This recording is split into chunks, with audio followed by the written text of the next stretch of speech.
All right. Good evening, good afternoon to everyone. Welcome to the Monday, August 26th meeting of the Lincoln City Council. I want to take a moment of personal privilege. Today is not only National Cherry Popsicle Day, it is also Women's Equality Day. Now, Women's Equality Day is celebrated in the United States on August 26 to commemorate the 1920 adoption of the 19th Amendment to the United States Constitution, which prohibits the states and federal government from denying the right to vote to citizens of the United States on the basis of sex. It was first celebrated in 1973 and is proclaimed each year by the United States President. President Obama said, "Today, as we celebrate the anniversary of this hard-won achievement and pay tribute to the trailblazers and suffragettes who moved us closer to a more just and prosperous future, we resolve to protect this constitutional right and pledge to continue fighting for equality for women and girls." President Trump said, "Today we celebrate the passion and unwavering dedication of the women who struggled and persevered in the fight for suffrage. And we recognize the countless ways that women strengthen the fabric of the nation. We all benefit from the leadership and ingenuity of women in education, medicine, government, law, business, military service, and every other field contributing to the greatness of this nation." So if you could please all rise with me and say the Pledge of Allegiance, followed by a moment of silent meditation. I pledge allegiance to the flag of the United States of America and to the republic for which it stands, one nation, under God, indivisible, with liberty and justice for all.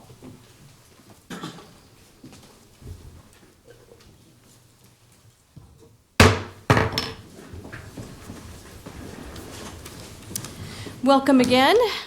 In accordance with LB 898, a copy of the Open Meetings Act is posted at the back of the chamber. Let's see. The order of business of the City Council is as follows. The clerk will call the items listed on the agenda under public hearing. Anyone wishing to speak on an item should come forward and after the clerk reads that item. The applicant and those in favor should speak first and then those opposed. The applicant may then make one short rebuttal. Each speaker should begin by stating name, address, and whether he's speaking in favor or in opposition to the item. Testimony is limited to 5 minutes per speaker. After all public hearings, the council will vote on resolutions and items listed under third reading. On the second and last meetings of the month, immediately prior to adjournment, anyone may speak on an issue not on the agenda for that date, nor planned for a future agenda. And tonight we will also have an open mic night. So Teresa, could you please read the first item of business? Yes, and just a reminder, due to the Labor Day holiday, the City Council will not meet next Monday, September 2nd. We ask those of the general public coming forward to testify to please clearly state your name, spell your name, give your address, and sign in on the sign-in sheet lying on the podium. Testifiers may use either microphone, and there is a sign-in sheet by each microphone. We ask those individuals from city staff who are testifying to please state your name, title, and the department you work for. Our first item of business is our public hearing consent agenda, items 1 through 3. Is Michael Smith and Isabel Salas here? If you would two please come forward.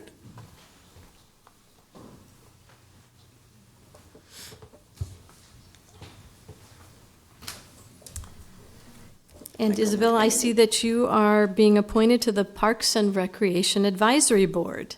So welcome. Tell us a little bit about yourself and how you got involved in being on this committee. Awesome, thank you. Do I have to say my name and stuff? No, we know who you are. Okay. So my name is Isabel. I know many of you up here. I'm a community organizer for the South of Downtown Community Development Organization. So I've lived in Lincoln since 2012 when I came to school here and fell in love with the community. And so I decided to stick around and work on developing communities that are stronger together. So yeah, I really am excited to have this opportunity, especially because through my work and through talking with neighbors in the south of downtown area, just knowing the impact that parks have and that shared space has on the people and their community is super, super important to making sure that they feel like they have a home, like they have a place where they can gather, meet their neighbors spontaneously, and kind of build that social fabric of their neighborhoods. Wonderful. Lynn, did you want to have some words? Well, I was going to introduce Isabel, but she did a beautiful job. Isabel is being recommended for one of the 14 seats, or one of the 14 community seats on the Parks and Recreation Advisory Board. What Isabel didn't say is she brings unique educational background. She has triple degrees in global studies, in political science, and in women and gender studies. So we're very pleased to have both the educational background and the professional experience that Isabel is bringing to the board. That's wonderful. Does anyone have any questions? I don't have a question, but just a comment that our city is really lucky to have you on this board. So thank you so much for being willing to do this. Awesome. Thank you so much. Wonderful. Well, thank you so much for coming down. Appreciate it. Thank you. Mr. Smith, welcome. Tell us a little bit about your background and why you would like to serve on the Alarm Review Board. Definitely. Thank you. Thanks for having me. Mike Smith. I've been with Lincoln Fire and Rescue since 1997. I was promoted to a captain in 2005 and just recently promoted to battalion chief. I think it's going to be a great opportunity for us to help and do the reviews and provide the citizens with what we can. Wonderful. Any questions for the chief? You seem very qualified. Oh, thank you. Well, I'm a great teacher, so there you go. All right. Thank you. Wonderful. Thank you again. Is there anyone else in the audience that would like to testify on any of these items? Okay, let's keep moving on. All right, if not, we can vote on these items. Items 1A through C were introduced by Ward. So moved. Second. Introduced by Ward, seconded by Christensen. Any discussion? Please call the roll. Washington, Yes. Bowers, Yes. Christensen, Yes. McGinnis, Yes. Raybold, Yes. Schob, Yes. Ward. Yes. Motion carried 7-0. Items 2A and B were introduced by Washington. So moved. Yeah, sorry. Second. Moved by Washington, seconded by Christensen. Any discussion? Please call the roll.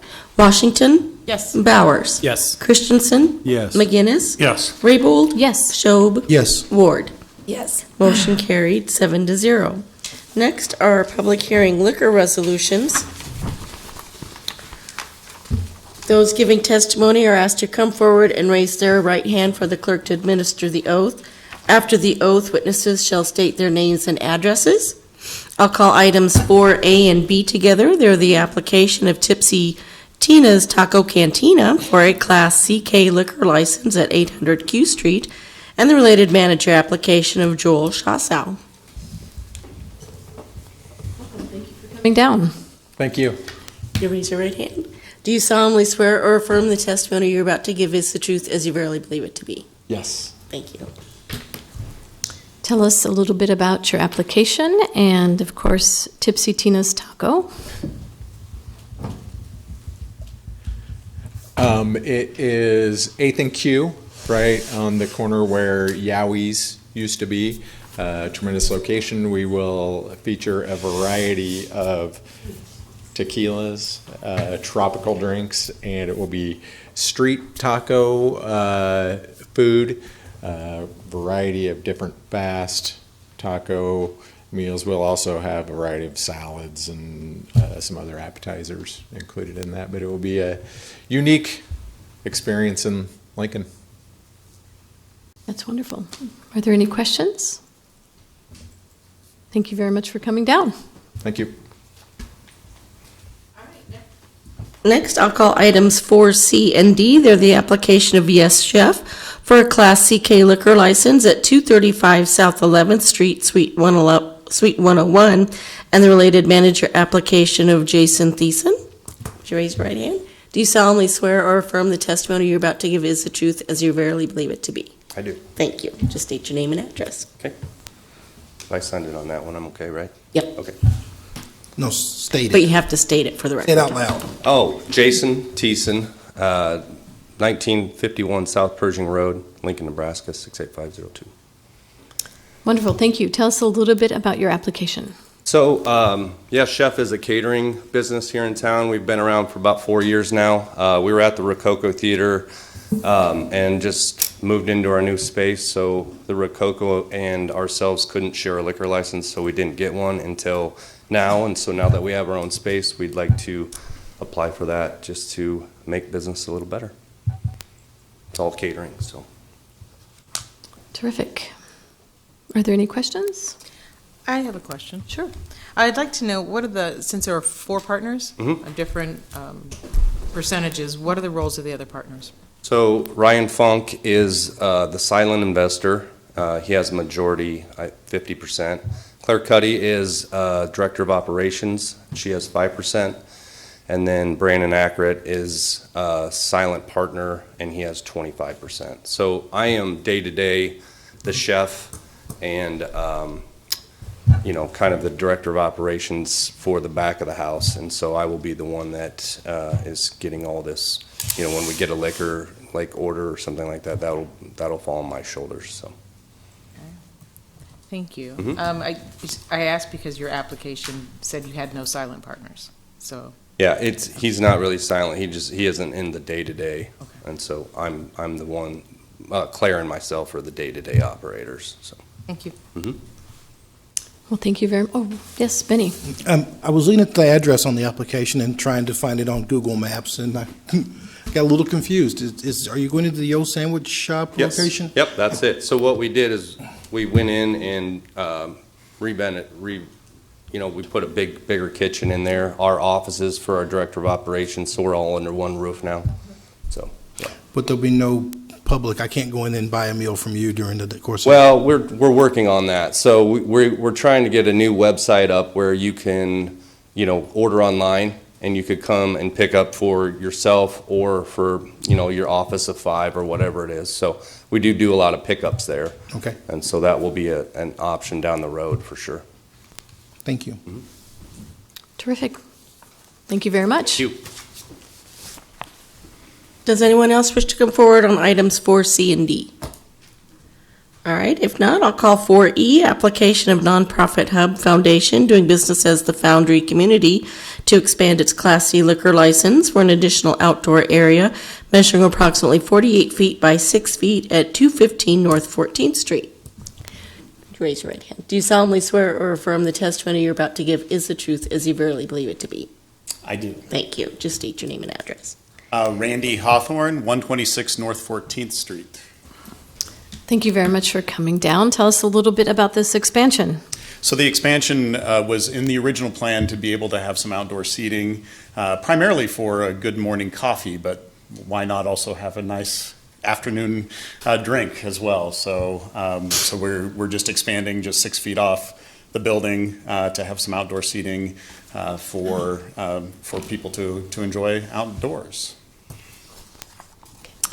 Yes, Tammy? Thank you, Madam Chair. So it's probably on your license, Randy. How many seats are you anticipating? Just curious. I believe 10. Nice, Yeah. nice. So Very good. it's not big, but It all helps. yeah. It does. Thank you. I had a couple questions. Yes. So I just want to clarify, you'll be serving alcohol on the sidewalk? Yes, Do you have fencing? we are in getting our fencing finished. Okay, Yes. can you describe the fencing? It is going to be metal. It's fabricated by Timco, and it will be not very easy to pass through anything. So it will be laser cut with our logo, our hashtag logo.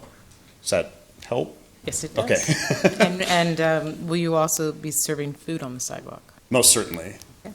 Most of our business is coffee. Alcohol is about 17% of our sales right now. Thank you. Any other questions? Real quick, this is just the east side of the building, is that correct? Correct. Just in front of your tenant space? Yes. Okay.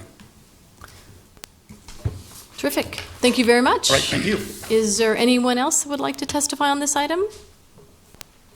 I move approval of items 4A through E. Second. Move for approval by Christensen, seconded by Washington. Any discussion? Please call the roll. Washington, Yes. Bowers, Yes. Christensen, Yes. McGinnis, Yes. Raybold, Yes. Schob, Yes. Ward. Yes. Motion carried, 7-0. Next then are public hearing resolutions. Item 5A is assessing the costs for inspections and snow and ice removal from sidewalks on 9 properties totaling $3,885.20 during the 2018-19 winter season.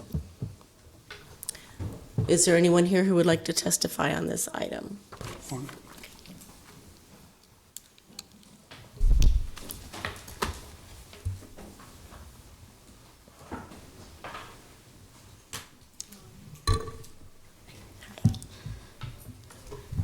Trudy Urbanowski, 6707 Wild Dry Road, Lincoln. And I just believe that I've been a homeowner since '91. I know the rules and regulations. I did out there scooping the snow diligently like I was supposed to. But I guess when they came to check, I had a notice on my door. I called. I said, I've scooped this snow. The lady that answered the phone, she said, oh, just let it bypass, If you've been out there and done it, that's fine and dandy. So I said, okay. So then, we had all those snowstorms, and they were horrible. And then about March 1st, we had like one right after the other, and they just came in. And I was out there scooping all the time, but there was a portion of my sidewalk that I could never get all the ice off, and on the other side of my driveway. So I finally resorted to go put de-icer down. I do not like to put de-icer down on my sidewalks and driveway because it eats away the cement, and that's additional cost for me. So I went out there, I put it down. It didn't really work because it's kind of in the shade. I'm on the north side of the house, the driveway is, and the sidewalk.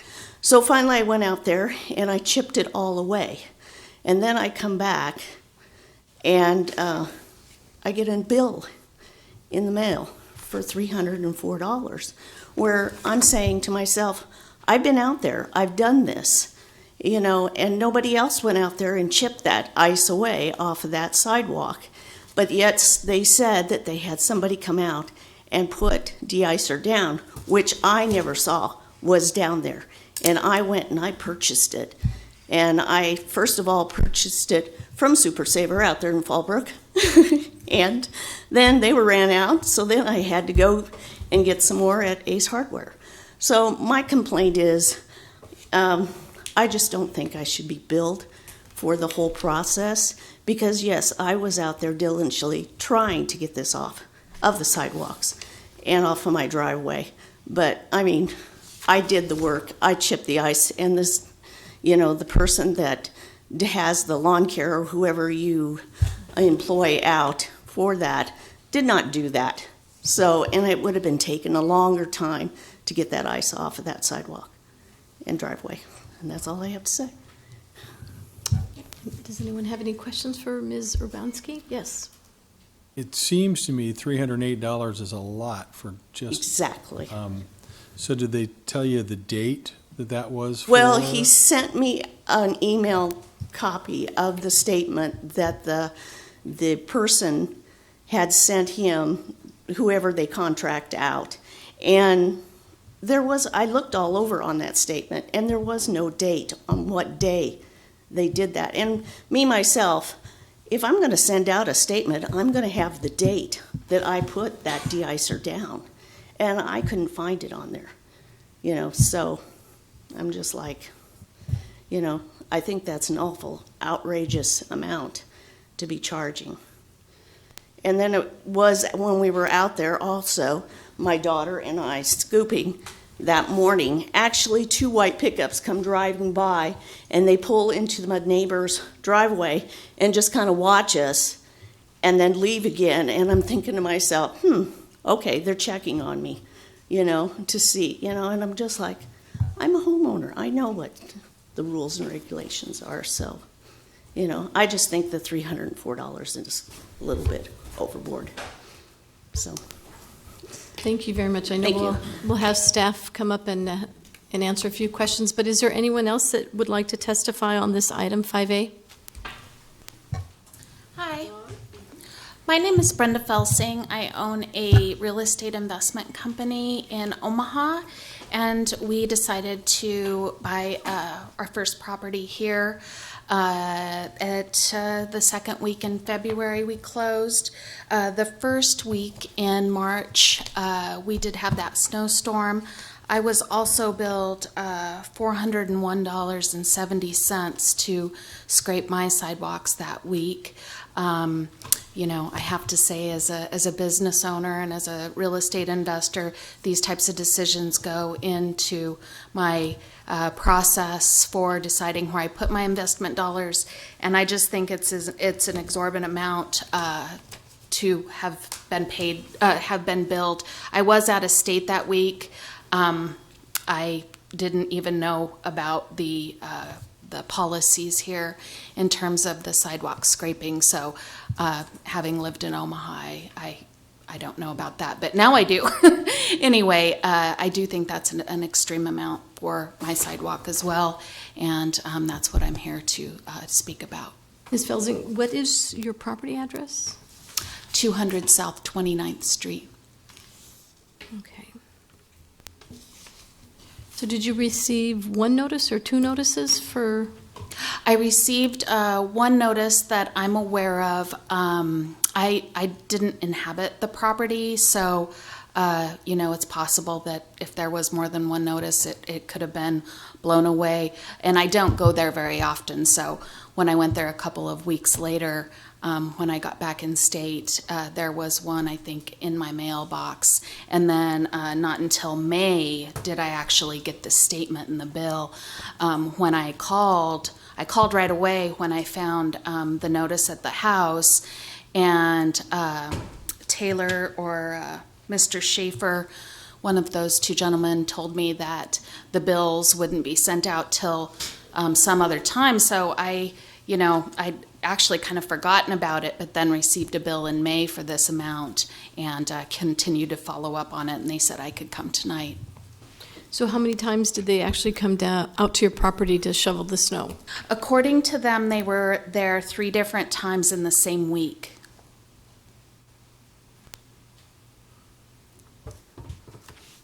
Is there anyone else that has some questions for Ms. Felsing?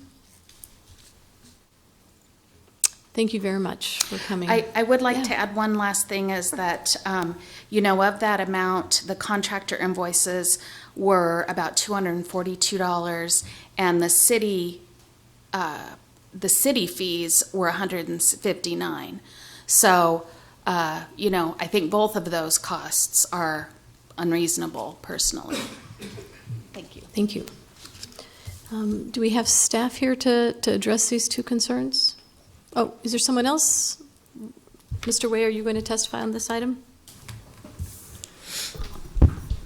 Hello, my name is Robert Way, 801 Elevado Avenue, Lincoln, Nebraska, 68504.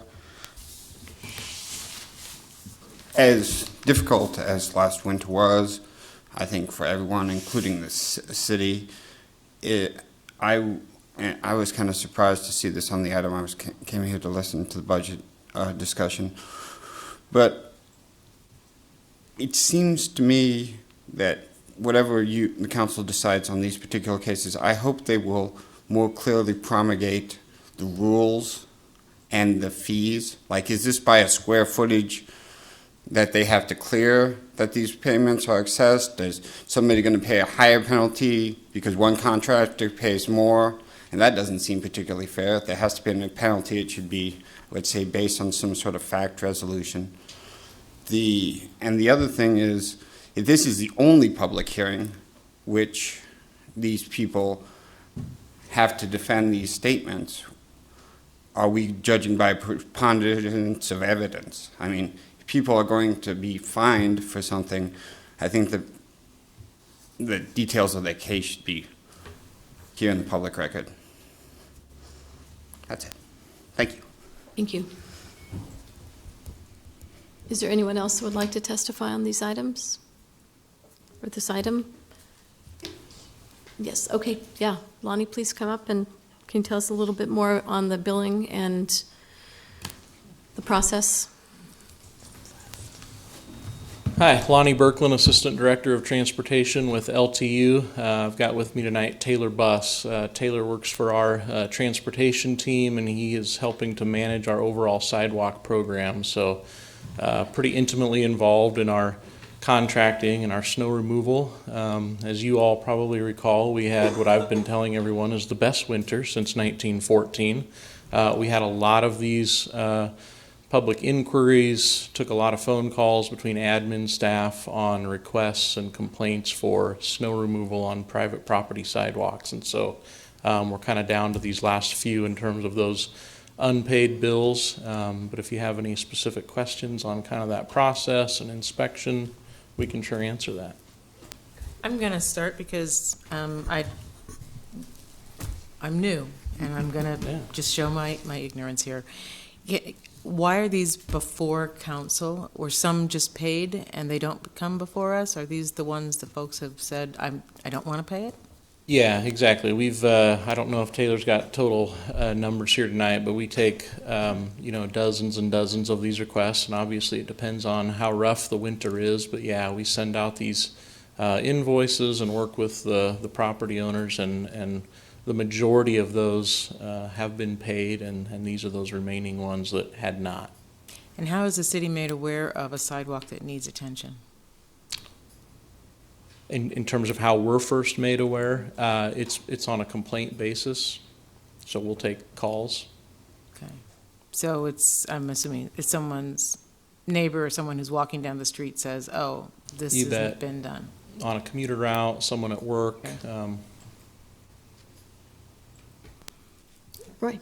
These seem really high to me. These represent like somebody who has not shoveled their walk for the whole winter, or is this just like one event? I mean, we're looking at some that are, $300, $400,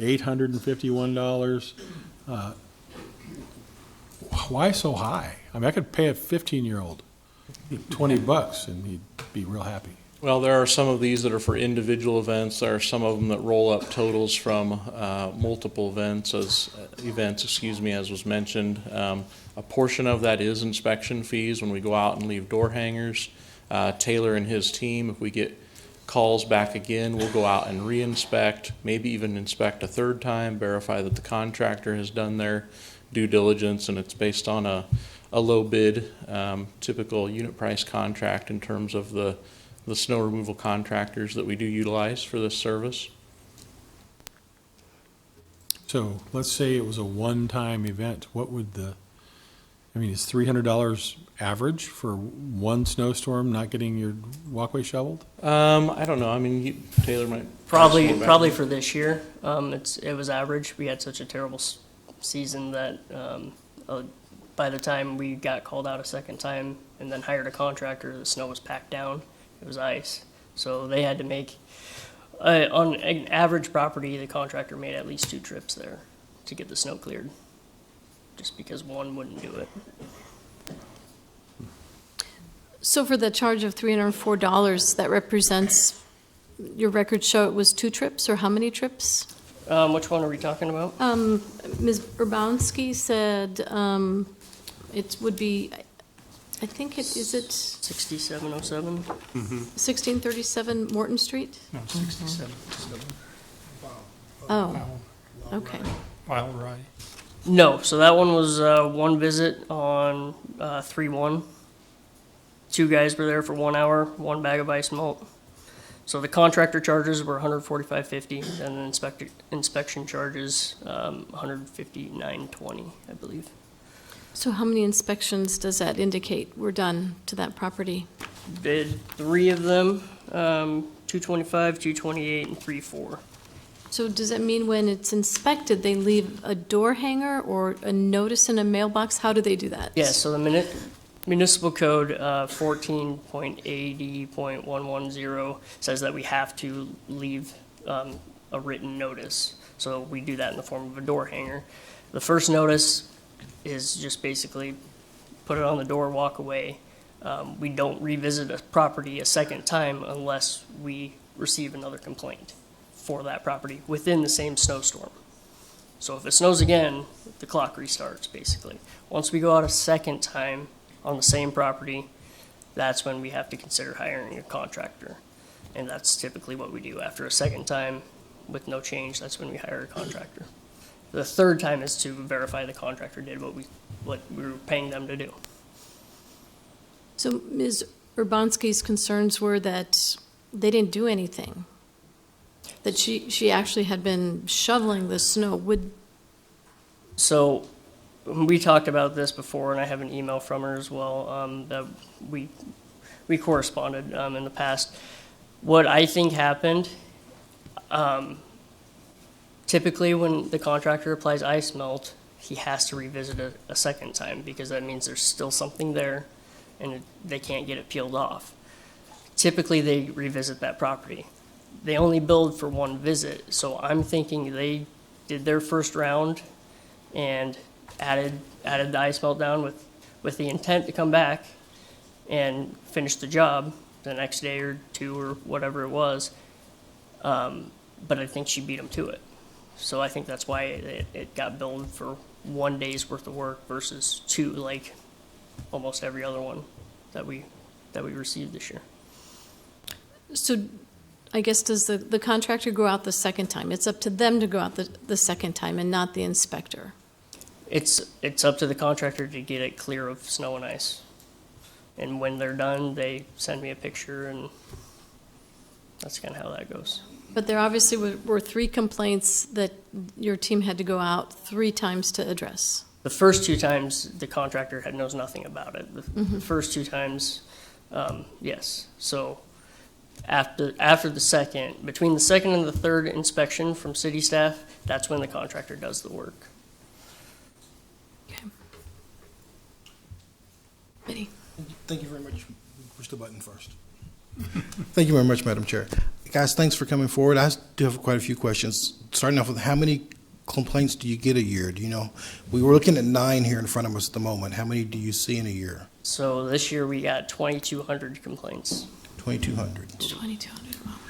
And how was the cost decided upon? How did you factor in how much it's going to cost per hour? Who determined those numbers that the contractor's charging you? So the contractors bid through a unit price contract. So those are bid prices, and I think that contract was from 2016, and then it was amended to redo it for another 2 years. So that's how the contractor price was set. The way the inspection price is set is you take an average rate for all of the inspectors that did inspections for the year, times by 3 inspections at a half hour apiece, so an hour and a half, and then times that by the overhead rate. And how many contractors has the city contracted with? Just, I'll stop talking there. We just did one this year. One contractor handles the whole city for you? Yes, we only had to hire him for 27 out of the 2,200 locations this year. That was not a question I asked, but it was a good question. Yeah, I'm just giving you perspective on it. That's why there's only 2,200 one, complaints and only 27 times a contractor was sent out. Other than that, the door hanger fixed it. I've noticed that a lot of people don't go through their front doors anymore. They drive into the garage, they never go out the front door, they don't see the door hanger. Have you had that response from residents? I never saw the thing.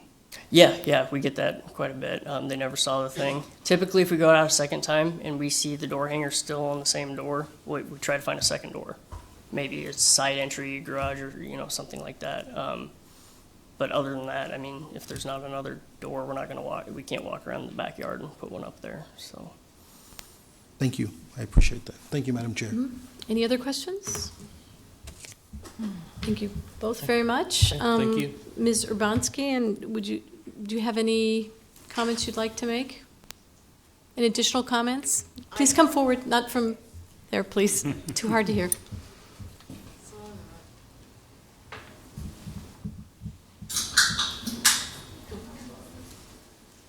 I just want to say, I have a receipt that where I bought the de-icer, if you guys want to see that too. But it's just, the thing is I know the rules, I know the regulations.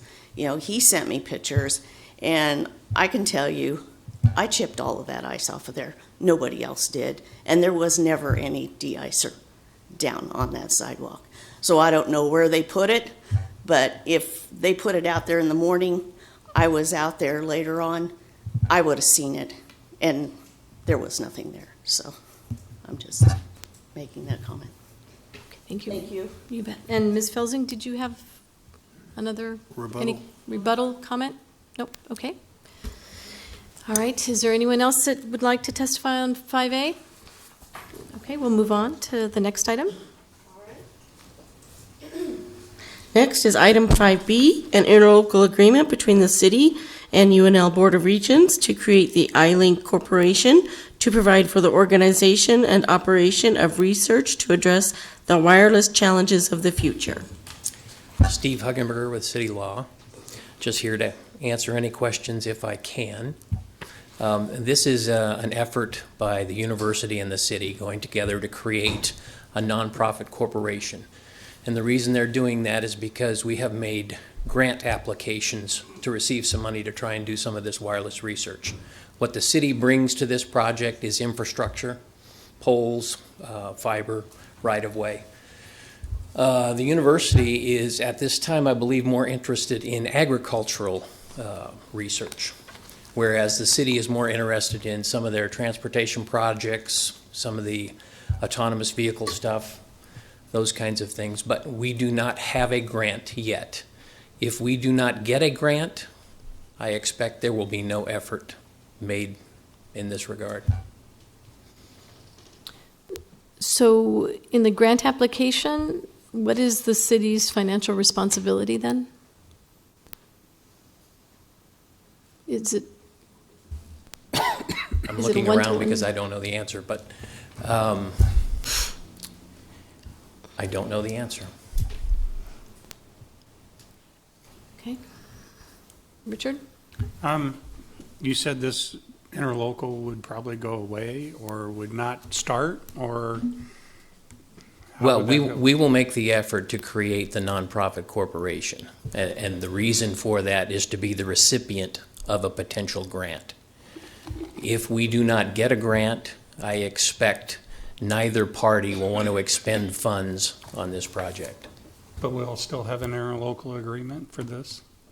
And that will stay there in perpetuity, or? Well, it can, but if it's your preference that we rescind this, we can certainly do that. How many, do we have a lot of interlocals out there that never got used, or do we know? I'm not aware of any.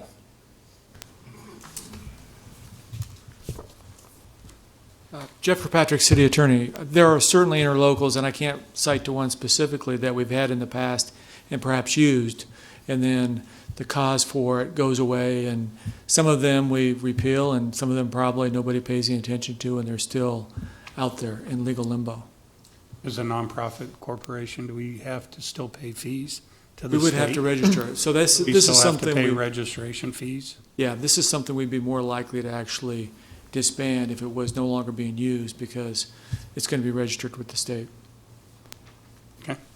But is having an interlocal agreement between these two entities, it's a necessity in order to apply for any grant? Well, the creation of the corporation is the necessity to receive the grant.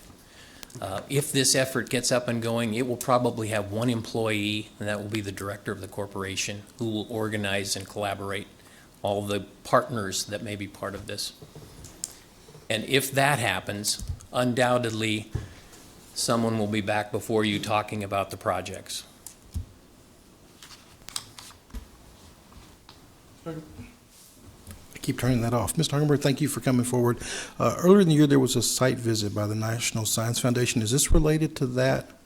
Do you have any knowledge of that? I don't have any knowledge of that. Sorry.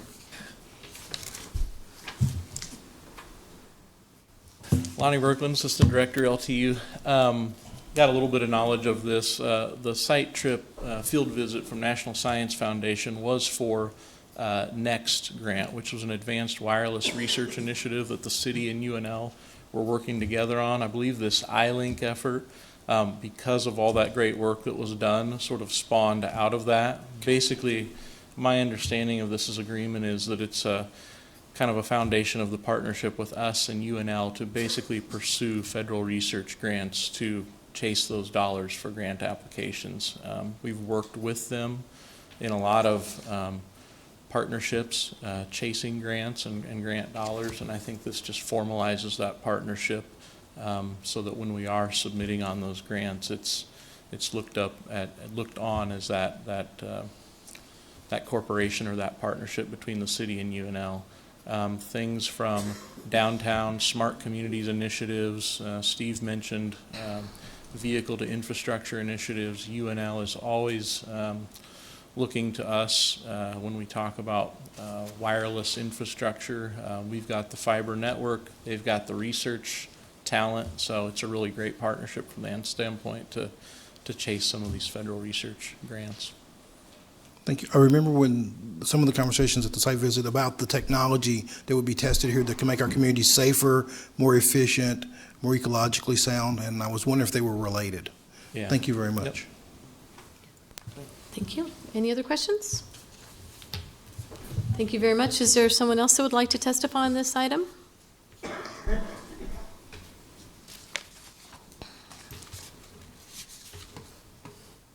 Jane Kinsey with Watchdogs of Lincoln Government. This is not in the best interest of the taxpayer to get into something when you have no idea how much it's going to cost, what kind of a grant it is. It's pie in the sky stuff. You've already got problems with the budget for 2 years. It's ridiculous to start thinking about tying up with something you have no idea about. The university is fine, but the city doesn't have to be connected to the university every time they want something. So we say, get more particulars, come forth with what it is. I mean, I can't believe that this has been presented with such vagueness. If you need something like this, it needs to go the other way. This is what we need. Can we get a grant for this? It's ridiculous.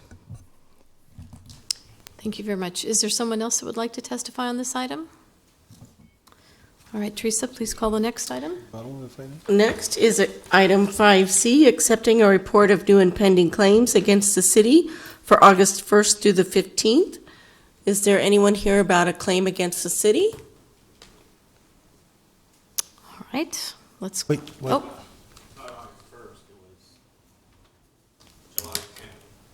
Well, the claims are the ones that we're considering for the period of August 1st to the 15th. What's your name? Tim Warner. Let me take a look and see. He's on the list. Okay. Just submitted to the council during that. Yeah. You can go ahead and speak. Yes. Tim Warner, 3785 H Street, Lincoln, Nebraska. My complaint is due to a manhole ring that was not fully established. I have pictures if I can put them on here. Is there a certain way? Face up, just as if you were looking. Yep. So that's the ring that was missing from that manhole cover. It was on July 10th. I have an eyewitness. You see that it says Lincoln there. I just wanted to point that out. Here's the ring that went flipping up in the air and hit my car.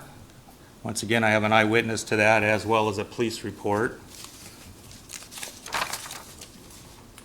There's the damage to the front end of my car. If I did not brake, it would have gone through my sunroof or my windshield.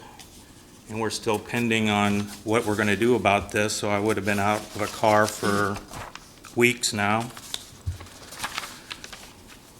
Here is noon that day. It's hard to see, but I can pass a picture around. The road was closed at noon that day.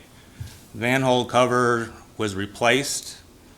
and the street was reopened the following morning. So apparently it must have been a big enough issue that it got that much attention that fast.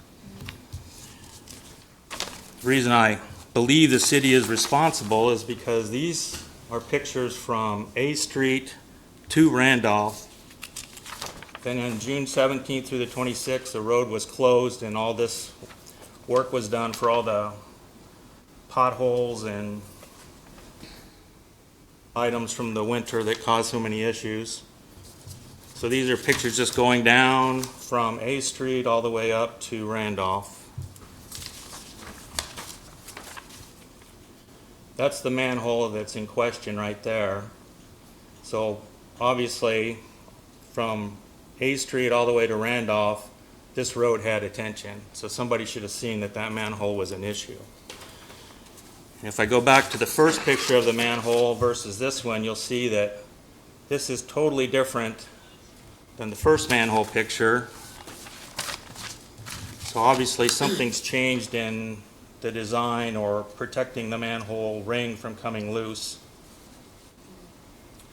And you'll see that on both manholes it says City of Lincoln. So I do believe you're responsible, even though the letter I got from the attorney says that you are immune from liability because there wasn't a work order presented forward in time or before the incident happened. I don't know anybody that's in an accident that has a work order that's presented before the accident to get it paid for. So, any other questions? Yeah. Can you kind of break down the mechanics of what happened to me? So you went over the It was about 8:10 in the morning. I did not go over the manhole. Okay. It's on the left-hand side. It's on the east side of the street. I'm on the west side going down 40th. A red pickup truck came this way. It hit the side of that ring and flipped it up in the air.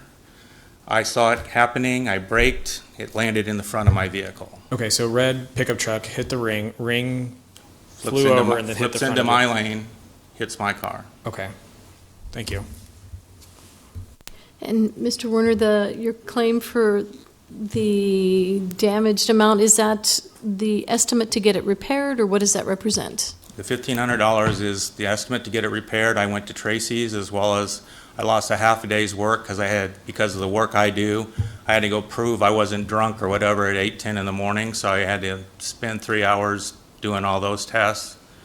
And then the other part of that is the potential for a rental car for 2 days while Tracy's has my vehicle.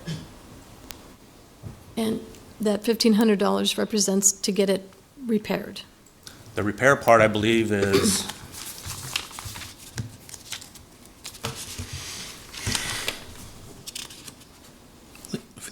repairs, lost wages. 1237.58 is what Tracy's proposed. And the other amount is for, I was looking at a half a day's work or at least a rental car for 2 days while Tracy's has, I'm on the road, I travel, so I need my vehicle. okay, thank you. Right. What's your insurance deductible? I have a $1,000 deductible, but I have not turned it into insurance because I did not see it as my responsibility when the repairs, I mean, I didn't think this would be an issue. I didn't anticipate being here today. I think it's kind of an obvious thing that, I mean, if a city truck hit me, I wouldn't put in a work order saying I had an accident, but I saw the city truck coming. So, I mean, I just don't understand the letter. Why is the city immune from such a thing? It's an accident, I understand that. But I've been going weeks here with nothing happening. Thank you, Mr. Werner. We'll see if there's anyone else that has a pending claim as well, and otherwise we'll call up staff. Okay? Is there anyone else in the audience that has a pending claim that they'd like to speak on? Okay, thank you. Jeff, do you want to address some of the concerns? Jeff Kirkpatrick, City Attorney. We have no reason to question any of the facts that he presented to you. It's a rather unusual situation when you do have that ring come loose. I can remember one other time in the 5+ years I've been City Attorney, we actually had a manhole, the utility cover itself that came loose. So that's very, very rare. we have about 33,000 stormwater, wastewater, utility covers in the city that we're responsible for. When this happened, there was a call. The first time we knew that we had an issue with this particular utility cover was after Mr. Werner was involved in the accident. We received a call. I think the call came in at 8:36 that morning. We had someone out there at 9:01 closing the street and commencing the temporary repairs. And so what we did to this particular utility cover was we restored the ring, put down some asphalt, some temporary asphalt to hold it, and then later we've replaced the entire ring and utility cover entirely because of the age and condition of the utility cover. When we analyzed the claim, we looked at it just as we do with tree claims when a city tree damages property or with potholes. Were we negligent in the fact that we knew about a potential defect and did not respond and fix it in a reasonable period of time? And so we had no knowledge that we had any problem with this utility cover until after his accident occurred. We immediately responded and fixed the problem. And so that's why we're saying we were not negligent and the city is not liable for his damages. Could you just review the specific state law that says that we're not liable? Well, we do have that immunity because we do a lot of things for the public. And so state law establishes that the state and subdivisions, including the city of Lincoln, have an immunity unless we are negligent. So if we knew about a condition and didn't do anything, then we've created a negligent situation, and those are the claims that we recommend that you pay. And as we've talked about before, if this council votes to deny a claim and someone thinks that they have evidence that we were negligent, then their next recourse, since the claim has been denied, would be to take us to court, and they could sue us in court to pursue a claim. Benny? Thank you, Madam Chair. Mr. Kirkpatrick, are you aware of any policy to inspect issues like this? Do we have a regular manhole cover ring inspection crew that goes out, or? We don't. And when you think about 33,000 utility covers citywide, this is a budget hearing. I suppose you could add a number of positions to do that.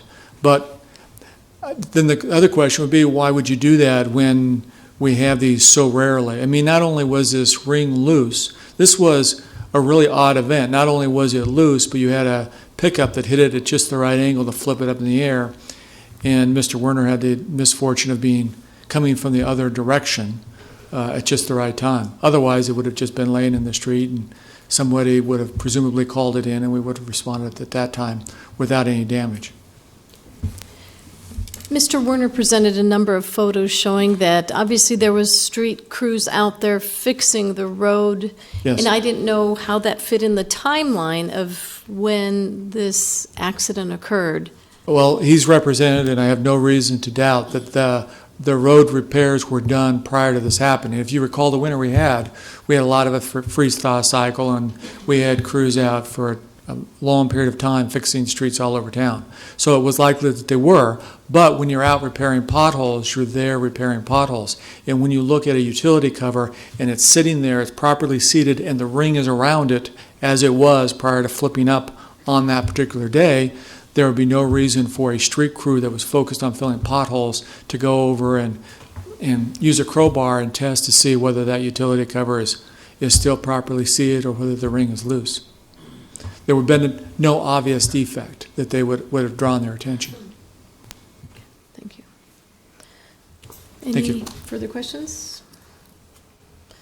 Mr. Werner, do you want to rebuttal?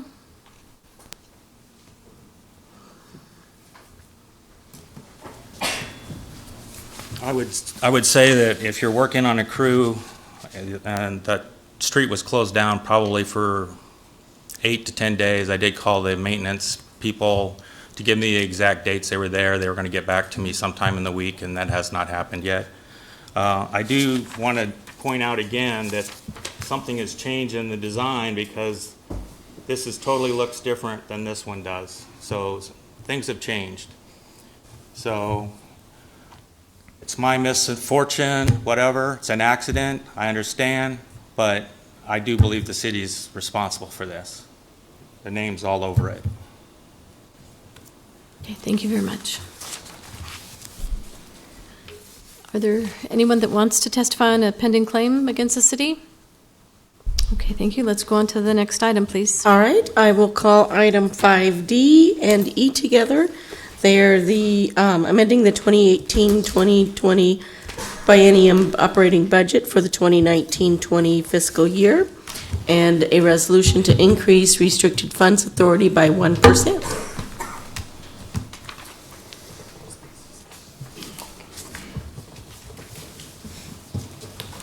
Give us a sec here, we'll get set up. Timing yourself. Budget time. Is that slow or faster? Let's go right ahead.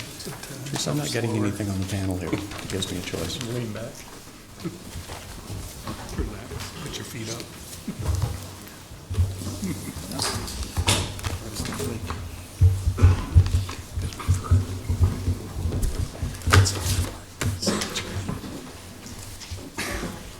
Yeah.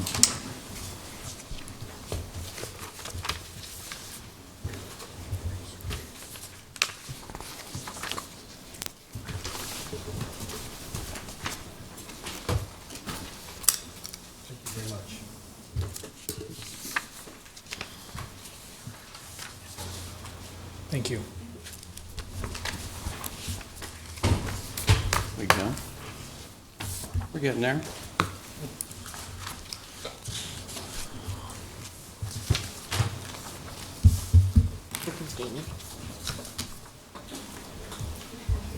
Not going.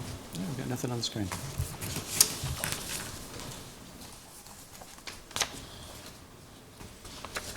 There you go. There he is. Jamie to the rescue. That's why we got CIC in the budget. Yeah. Good evening, Madam Chair, council members. I'm John Carlson with Mayor Gaylor Baird's office, and I'm here tonight with Finance Director Brandon Kaufman, Lincoln Transportation Utilities Director Mickey Esposito, and the rest of our directors team are out here later available to answer questions as well.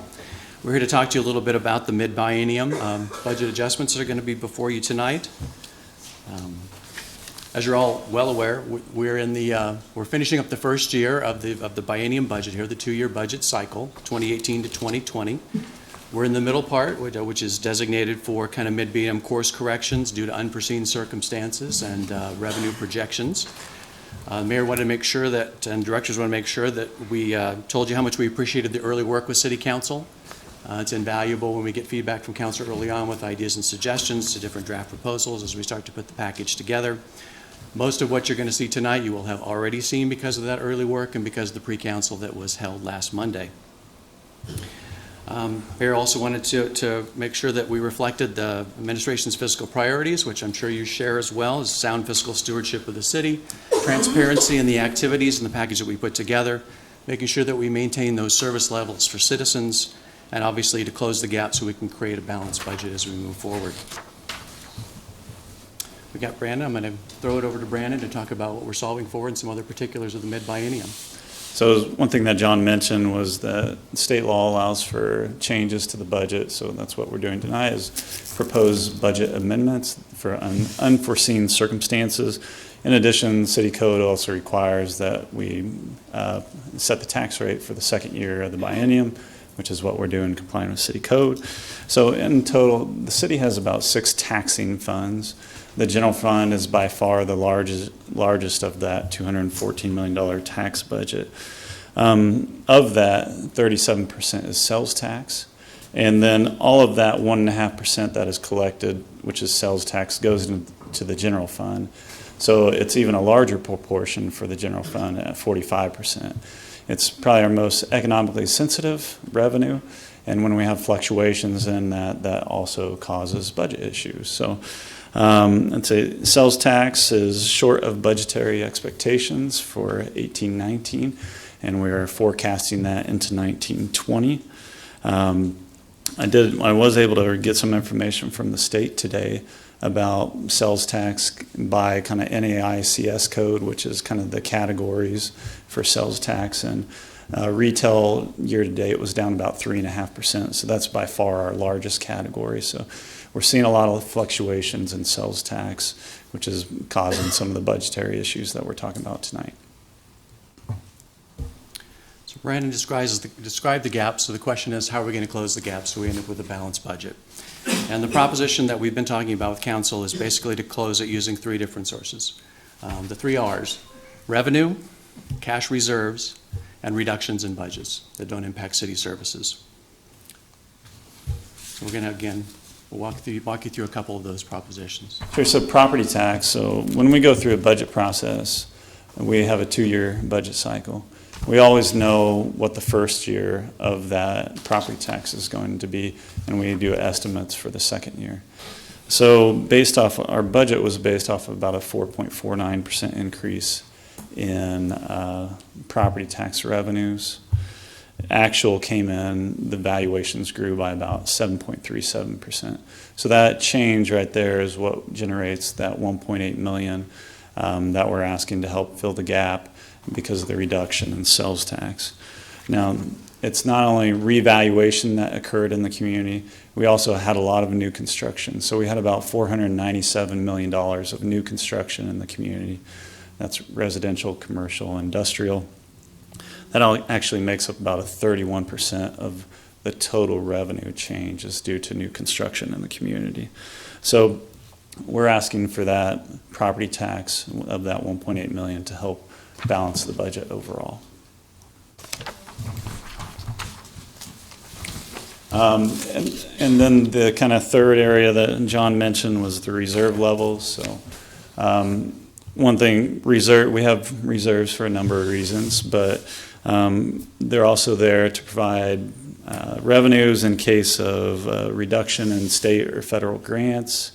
They're there for revenue decreases to assist during economic down cycles, to help us pay for any settlements or claims or judgments that might occur, and then also for one-time capital type investments.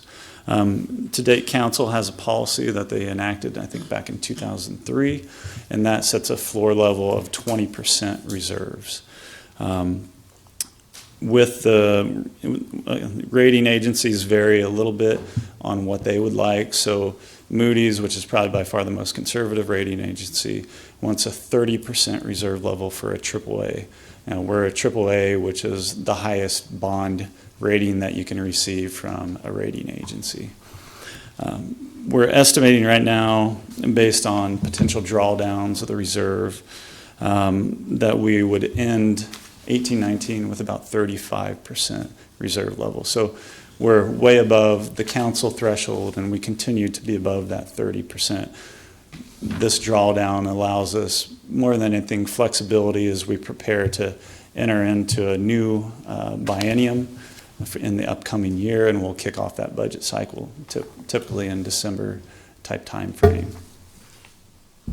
And we'd had a question too about the historical use of cash reserves as a piece of a package for solving a gap.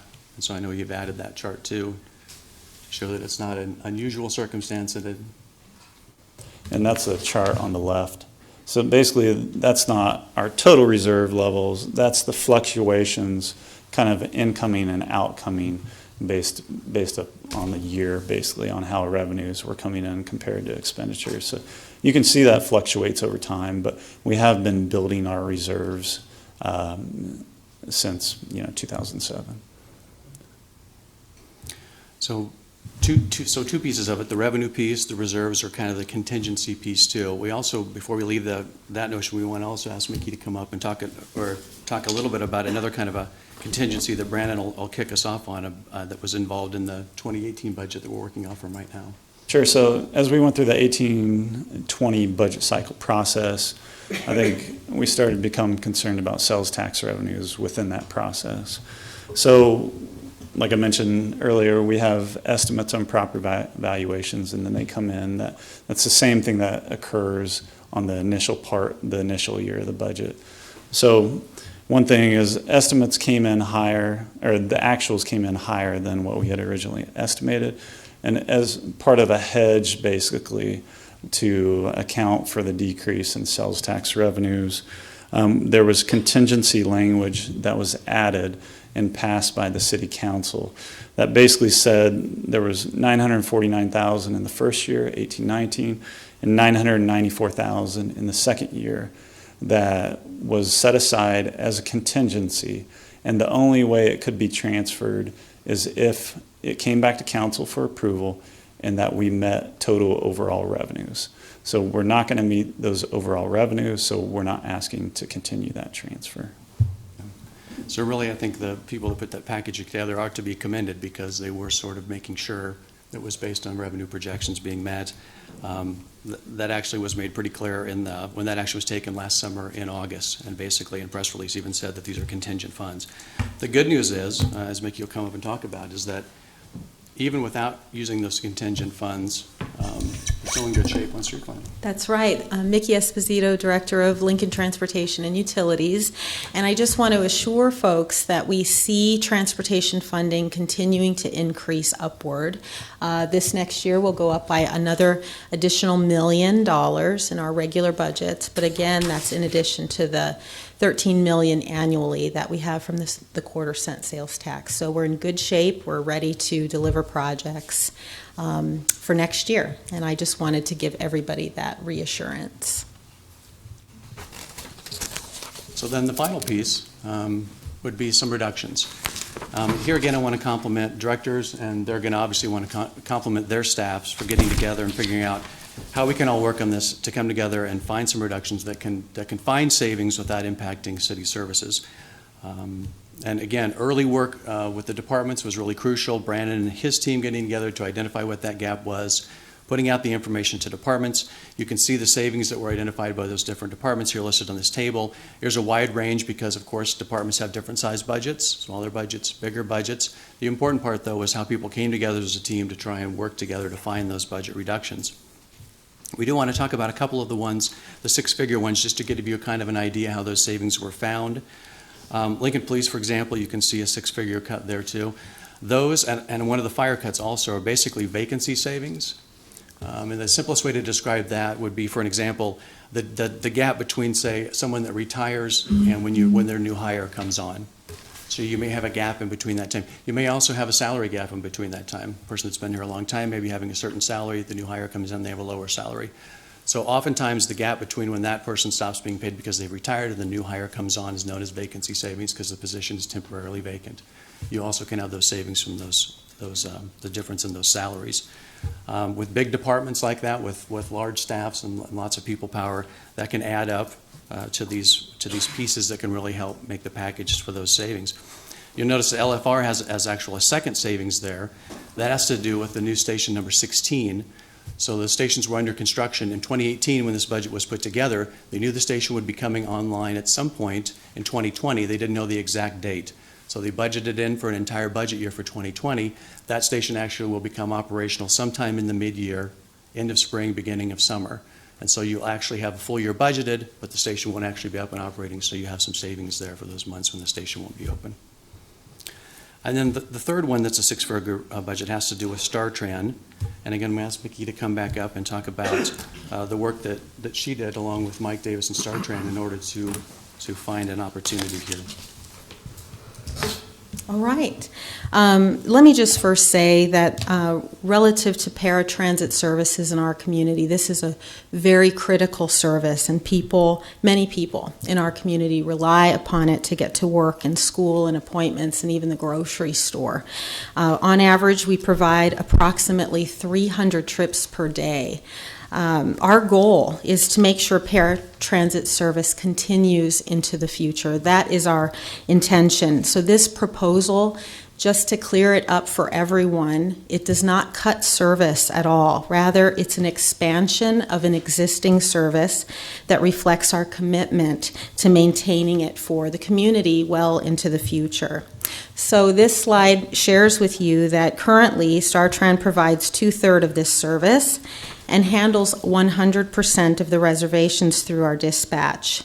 1/3 of the rides are currently covered by a private company, Transport Plus, but their contract ends on January 31st, 2020. And we are fully committed to honoring that contract term. That contract is already set to expire at that time. Unfortunately, Transport Plus increased their contract prices 25% between November 2017 and February 2019. They charged StarTran $33 per trip for day trips and $35 per trip for evening trips. StarTran's cost to operate the system is $26.60 per trip. We have expressed concern to the company about the unaffordability of the rates since 2017, and we've asked them to lower the rates or bring them down, but they said they couldn't within their business model. We became very concerned about how we were going to afford their services in the future. So we did what we always do, we did a financial analysis, and it showed that continuing to contract with the company created deficits that actually threatened the program. So I'm going to show you this graphic, and I hope we can toggle over to the Elmo.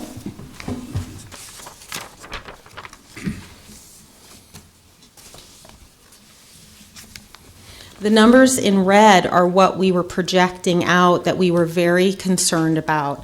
What this shows is a service that isn't affordable to us anymore, and it, over time, just gets more and more expensive.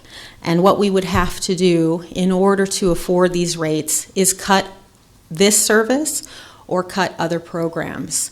The alternative is to try and raise revenue to these levels. So this made us incredibly nervous.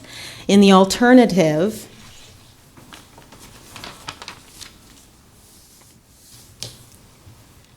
if we brought the service in-house, the same analysis showed that if we took over the last 1/3 of the service, adding vehicles and staffing, we would both save the program and realize overall savings in the budget. We can do more with less. So this past July, we reached out to Transport Plus to let them know that in order to preserve the program, StarTran would be taking over the remaining trips instead of rebidding the contract in January. And we asked again if they could bring their prices down, and again, they couldn't. So I just want to make it clear to the public that this proposal is about preserving these important services for our community, making sure the program endures, making sure we don't have to make cuts to it, and making sure we don't have to cut other critical services that people rely upon.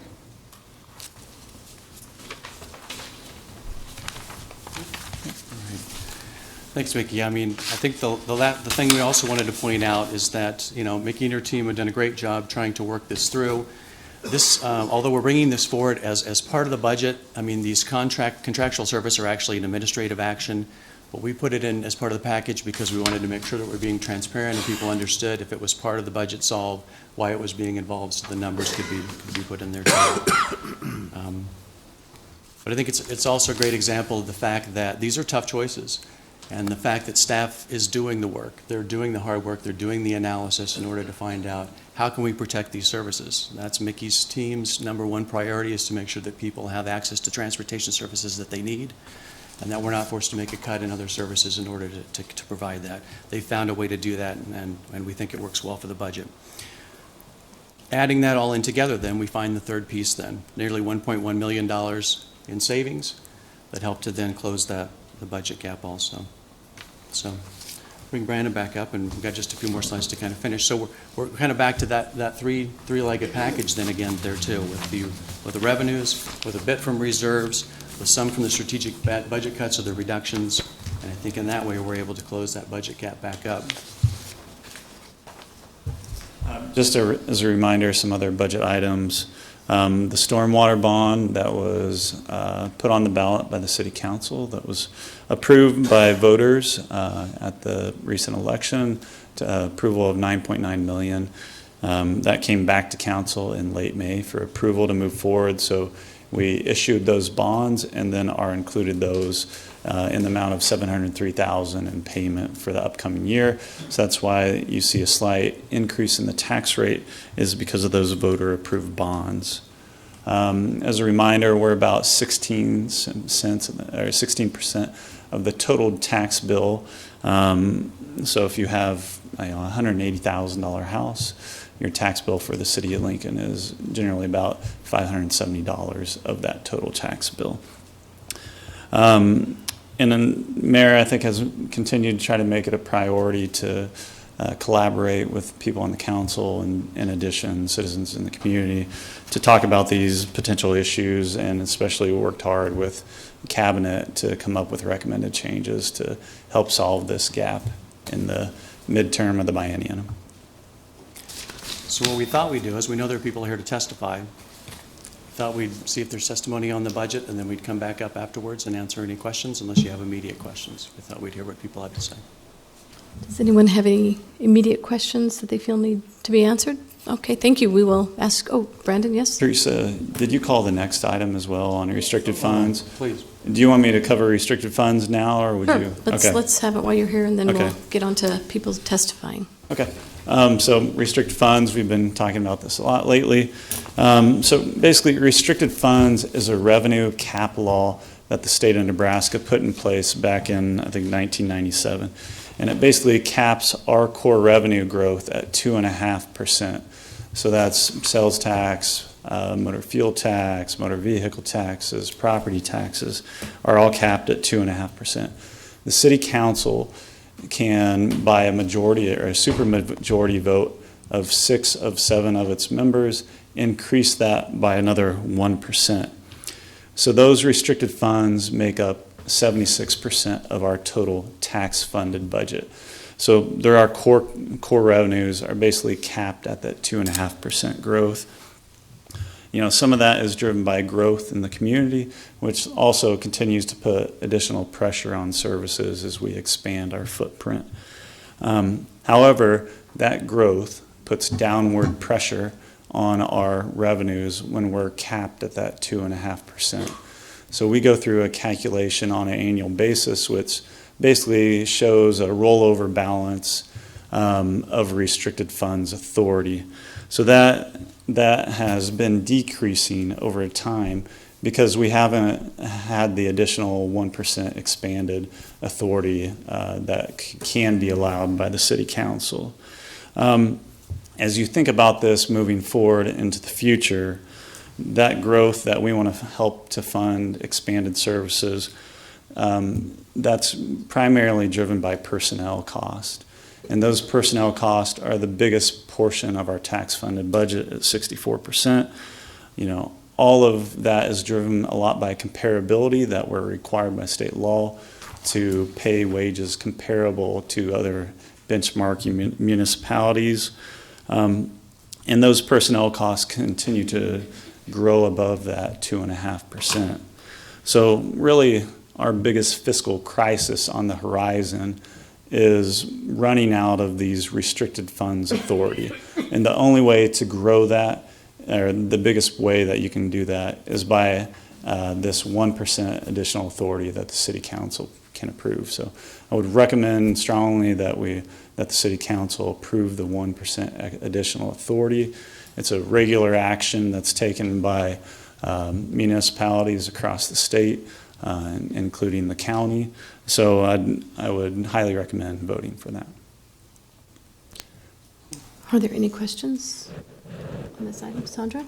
I would like you to clarify, because you've used a couple of words that, you've used grow.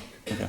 And so I want you to clarify, are you suggesting that we increase the tax rate? Or are you suggesting that we allow ourselves to use already accumulated tax funds in the budget?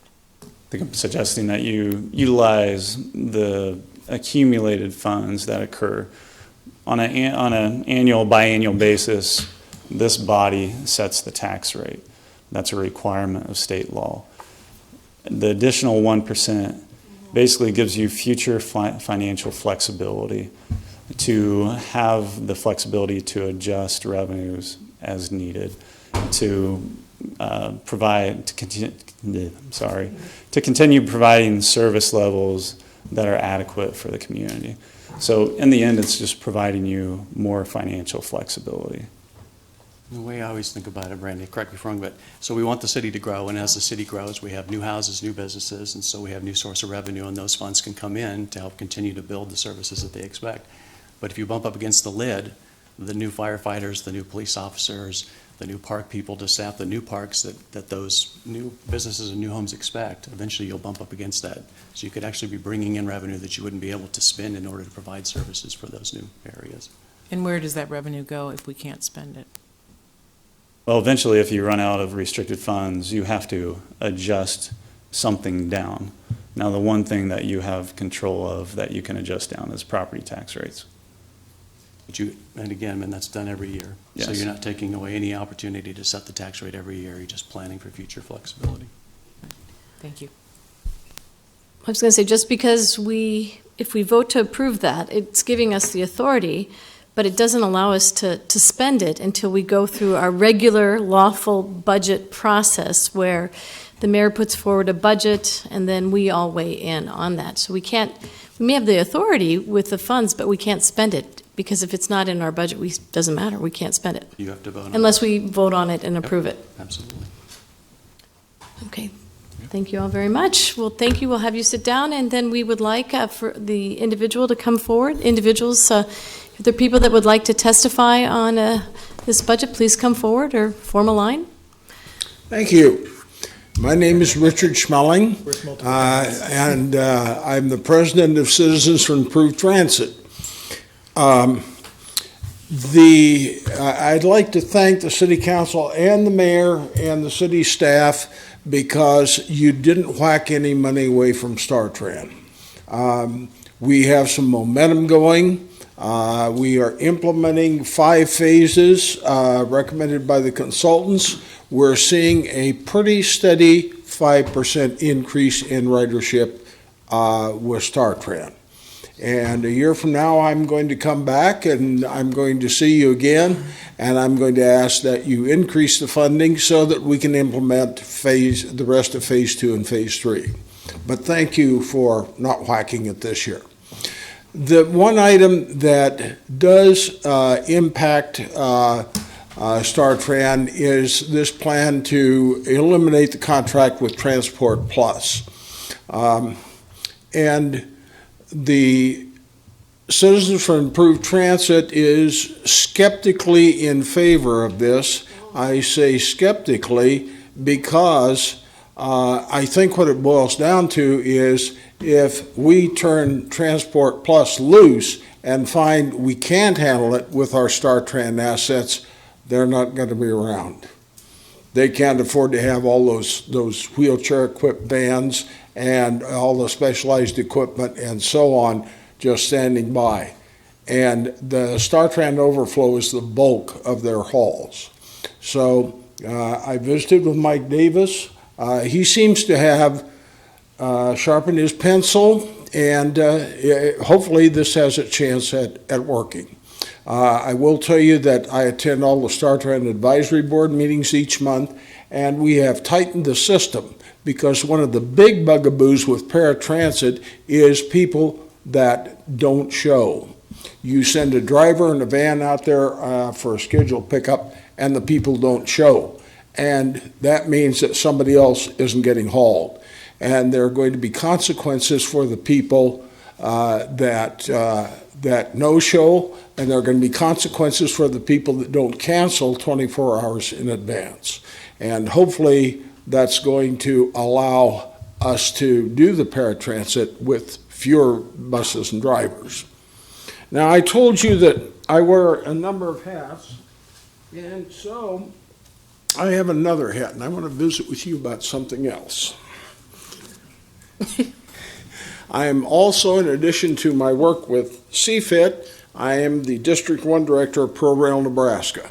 There is pending in the Nebraska legislature a legislative bill, LB 401, that will carry over to the next session. LB 401 would get Nebraska back into the Midwest Interstate Rail Passenger Compact. I'm afraid our governor isn't real friendly to rail passenger. We've been told in order to get that bill passed, What we have to do is we have to come up with the $15,000 annual dues for Nebraska out of private sources, not out of state revenue. We've succeeded in getting some pledges, and what I'd like to do is I'd like to ask the city council to help us out by pledging $1,000 out of this budget for payment of the MIPRC dues. We're going everywhere we can think of. We're hitting up all the Amtrak stops. We're hitting up cities near the stops, and we're trying to raise the $15,000. 1 minute. And ProRail has gone ahead and pledged out of its own treasury $1,000 a year for the next 5 years. So Amtrak is important to us. We have decimated public transportation in the state of Nebraska. Our 2 Amtrak trains come through in the middle of the night. They're inconvenient as heck. MIPRC is going to advocate for additional rail passenger service, and this could include additional trains coming to Lincoln. And Sandra, it's interesting that a lot of people that go to the national parks travel by Amtrak.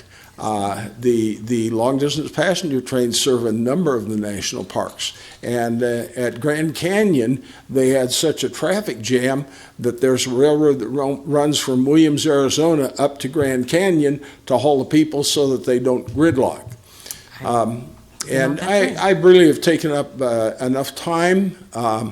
And I see the egg timer is telling me my eggs are done, so I will exit. Exit. Thank you so much. Yes, ma'am, you have 5 minutes. My name is Champagne Gallagher. Did you need my address? 8330 Sunridge Road, apartment 202, Lincoln, Nebraska, 68505. I am a handy van passenger. They said that you're saving $140,000, which is actually only the cost of one new handy van. So you're getting rid of a service for one new handy van. I'm sure you're going to need upwards of 3 new handy vans and 7 to 10, maybe even 15 passenger vans to cover what Transport Plus is doing right now. That is not cutting the budget, that's adding to it by a lot. StarTran is not at this time prepared to take over what Transport Plus is doing. There is a lot of things that Transport Plus does and has done in the past. They're the leeway. So if things change for people, they have the option, as other regular StarTran riders do. So if I get sick, right now I can call in and be like, I am sick, I am going home from work. Can I please have a ride home from work? And they're like, yes, Transport Plus can come and pick you up, take you home. Or, if I need to go into work early or any kind of changes, that's a possibility right now. If you're getting rid of Transport Plus, that's not going to be a possibility. There's not going to be any leeway. There's not going to be anyone else to go to cover any changes. Also, Transport Plus does all the Saturday rides for football season. And you never see a handy van on football Saturday at all. All those drivers are busy with football Saturday things. So what are they going to do to cover that? They also don't have enough drivers right now to cover what Transport Plus is doing. I don't see how this is going to save anyone any money or any time. StarTran says that we have 30-minute rides, like to and from 30 minutes. And that's only because they have other opportunities with Transport Plus. If StarTran was running it by themselves, there is no possible way that you would have a 30-minute ride. What they'll try to do is double and triple up on rides. I've had that happen before. I was the first person to be picked up, the last person to be dropped off. 2 other riders were picked up and dropped off before me. I was on the StarTran handy van for an hour and 5 minutes. So showing right there, they can't handle it. and there's no reason to change anything that's working. Why create a problem when everything is working right now? And in October, around October 2020, there's probably going to be an increase in ridership because Medicaid expansion is coming through. And Medicaid won't be covering those rides. Those will be people that qualify for the handyman rides that will need rides to doctor's appointments and things like that. With those doctor's appointments, people have to be there on time. If they're not there on time, they will cancel them and no longer see that person. And if we don't have control over whether we're there on time or not, that's not good for the public in any way. It's already hard for people to find doctors to go to if you have Medicaid right now. You have 1 minute more. I'm happy with what we're doing right now with Transport Plus. I don't really understand why this change would go through, and I don't think it will benefit the city of Lincoln or any of its passengers. Thank you very much for testifying. Next testifier, you have 5 minutes. Yeah, I'm Marion Malone, and I am a member of CFIT. I am the treasurer, so I do understand what it's like to have to budget money. And I don't want to see the city go broke. We have a good place to live here. But StarTran is not a luxury. StarTran is a necessity. There are many people just have no other way of getting around. Unless they call a cab, and that can really add up. Not only do I use StarTran almost exclusively myself, I do a lot of volunteer work. I work with people who are low income. They want to get out of that pit, but they have to work to do it. They can't afford a car. They have to take StarTran. And even then, they don't always have quite enough. We need more. I am grateful you're not cutting anything this year, and I hope you don't cut Transport Plus. I don't think that's the answer. If you're going to cut, you're going to have to cut somewhere else besides StarTran. It's a necessity, and it's going to help people in the long run. And also, if more people will use the bus, we're going to have fewer pollution problems, especially with nice, clean air buses, and even if they use diesel fuel. If we get more cars off the street, we'd have fewer pollution and fewer traffic problems and fewer street repairs. So just keep that in mind. Sometimes we have to spend money to make money. I'm a property owner, and I'm willing to pay a little more property tax to keep the city services, especially those that are essential, going. Thank you. Thank you very much for coming. Yes, ma'am. My name is Shirley Hanley. It's 2830 Delhay Drive in Lincoln, Nebraska. That's over in Northeast Lincoln. I invite all of you to cross over O Street and come and find us. I don't think a lot of people know where we are. I have been a handy van user since 2012, I believe. Back in 2014, up until 2014, I think they were brokering over with Transport Plus, the former company. And then the servant cab bid for the contract, and they got it, and it was a disaster. They did not arrive on time. The drivers were very discourteous. The vans were very awful. So back in 2015, they started looking at that, and Transport Plus came back under new management, and they have done a wonderful job. And it's kind of amazing to me that within those 4 years that all of a sudden StarTran feels like they can take it over and do the job. They carry 70% of the people now, and I'm glad to hear that they're tightening up on some of the restrictions. I personally did not know that the cancellation rule was 24 hours. Okay, I've had a couple of times where I've had to cancel a trip. I have never been a no-show, but I've been on the van when I've heard them say there's a no-show.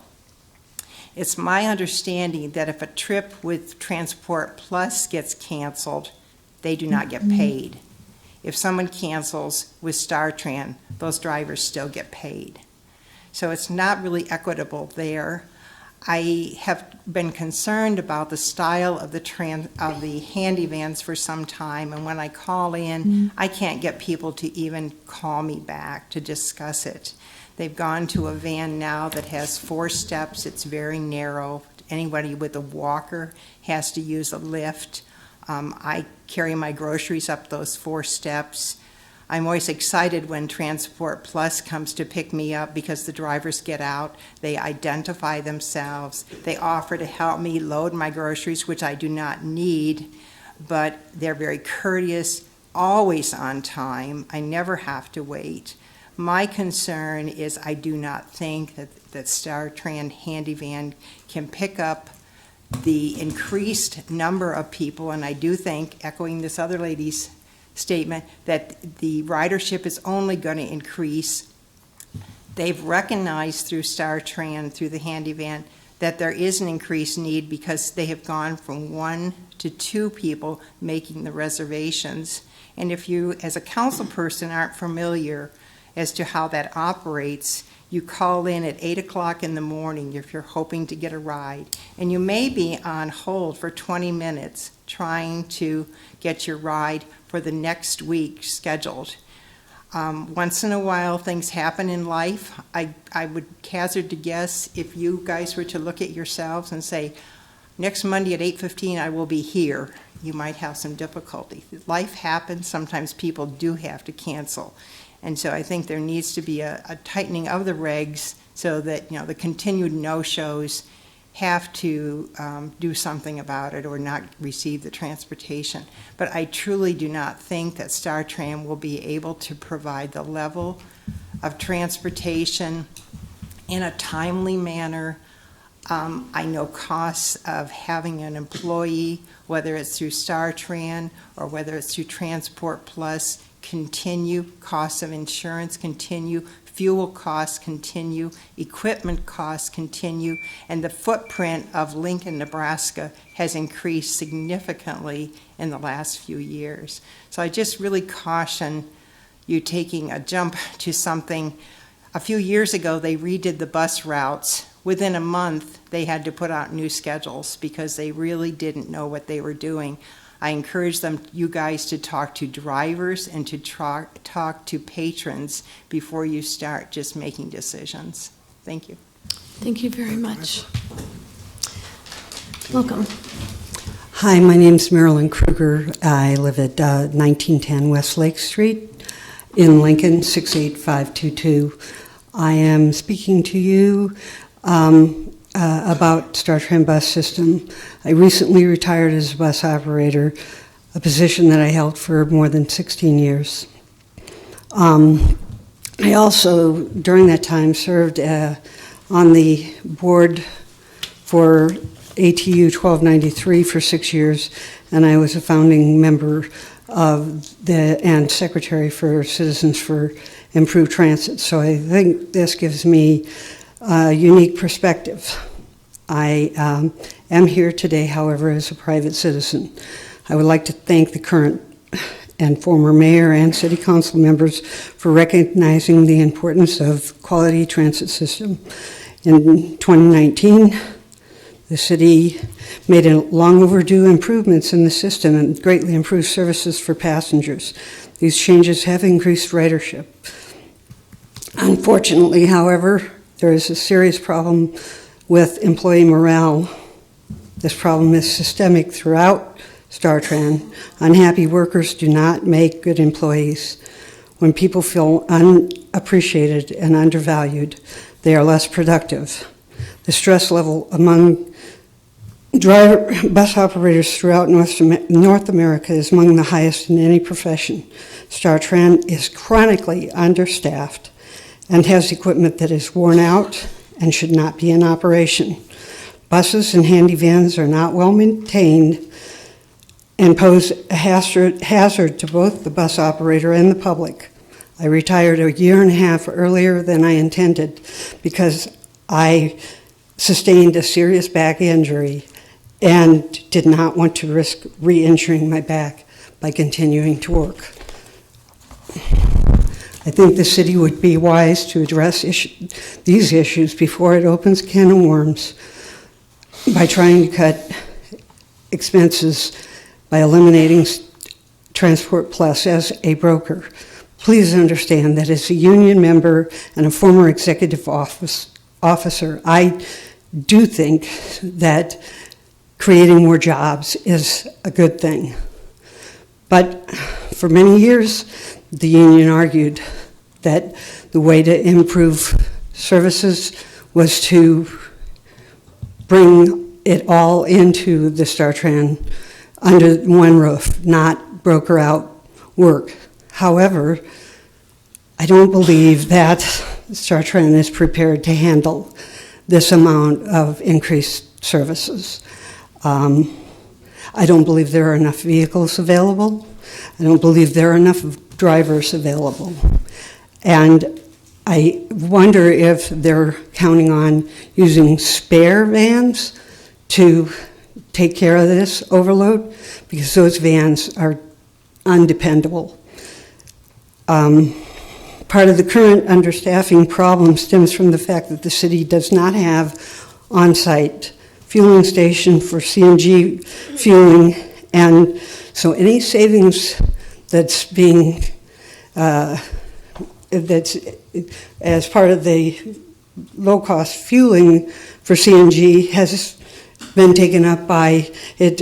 It takes 45 minutes each day for each of those buses to be fueled by a driver at $23 an hour.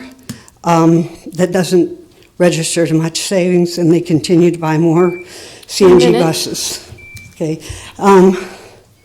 I think that the city needs to think about this. They're putting the cart in front of the horse. Yes, ultimately, getting this all under one roof would be ideal, but right now there are too many other problems, and the fueling is an issue that is not going to go away anytime soon. Both handy vans and CNG buses are being fueled every day, and that's staff that could be used to do handy van services. I think we've worked too hard to rebuild the trust in this system and cannot afford to damage the reputation. I think this is, unfortunately, has been put together hastily, and I wonder if there is a backup plan if this doesn't work. So, in conclusion, StarTran needs to focus on improving work conditions for bus operators, replacing worn-out buses, purchasing new handy vans, and get the system fully staffed before they attempt to manage the entire service transportation for handicapped eligible passengers. Thank you, Ms. Kruger. Tammy, yes. Yeah, Madam Chair, may I ask Ms. Kruger a question? Sure. So thank you for your testimony and being here tonight.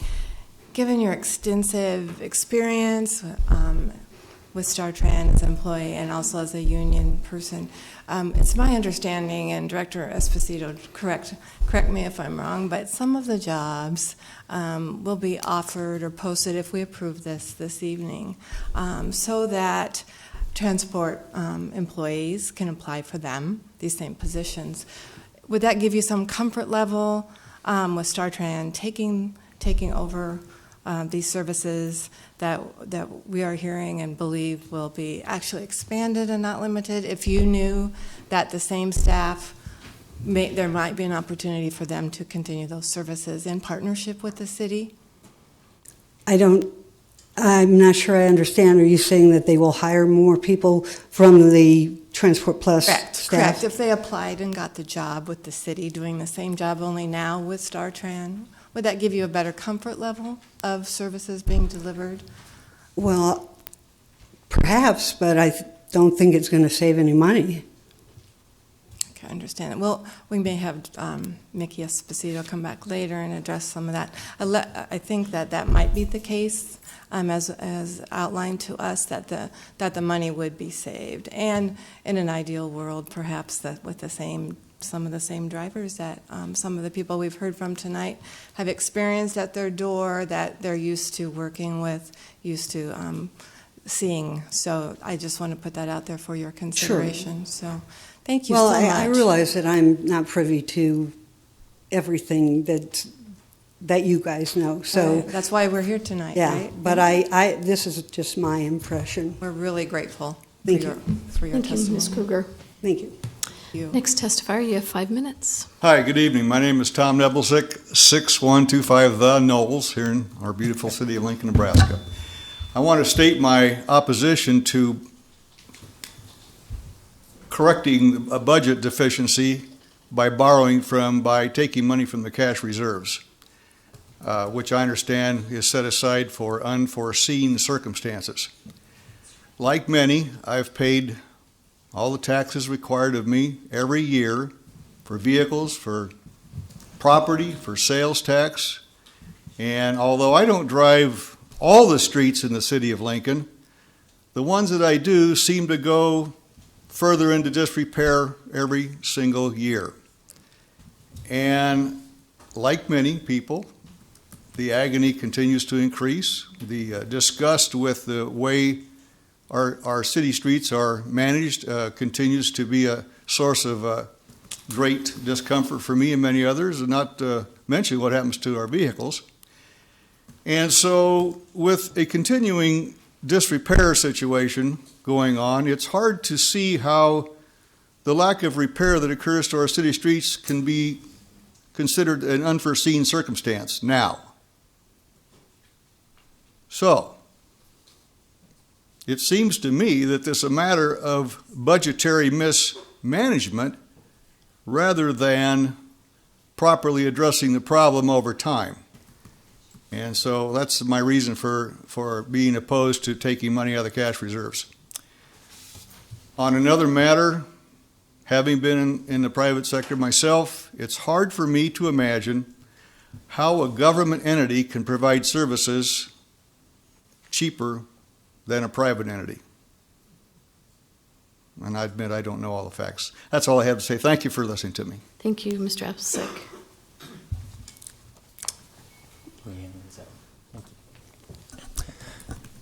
Actually, here, let's see if this will work.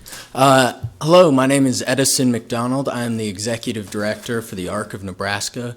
We represent individuals with intellectual and developmental disabilities. We have about 1,500 members in 9 chapters across the state, including here in Lincoln. I'm appearing to speak regarding our concerns about the potential loss of Transport Plus as a service provider. Transportation is one of the top issues for our members. However, I'm also displaying some data from the National Core Indicator Survey, which Nebraska has just begun to participate in, that shows that our transportation needs are significantly unmet. So we have approximately 34% of recipients of this survey say that transportation was an unmet need in comparison to the national average, which is 10%. So overall in Nebraska, transportation is a significant issue and one that we at the ARC of Nebraska have been prioritizing. So I've been engaging with conversations with folks across the state because a lot of the issues that you've heard here tonight do really kind of fold in and do apply in other counties.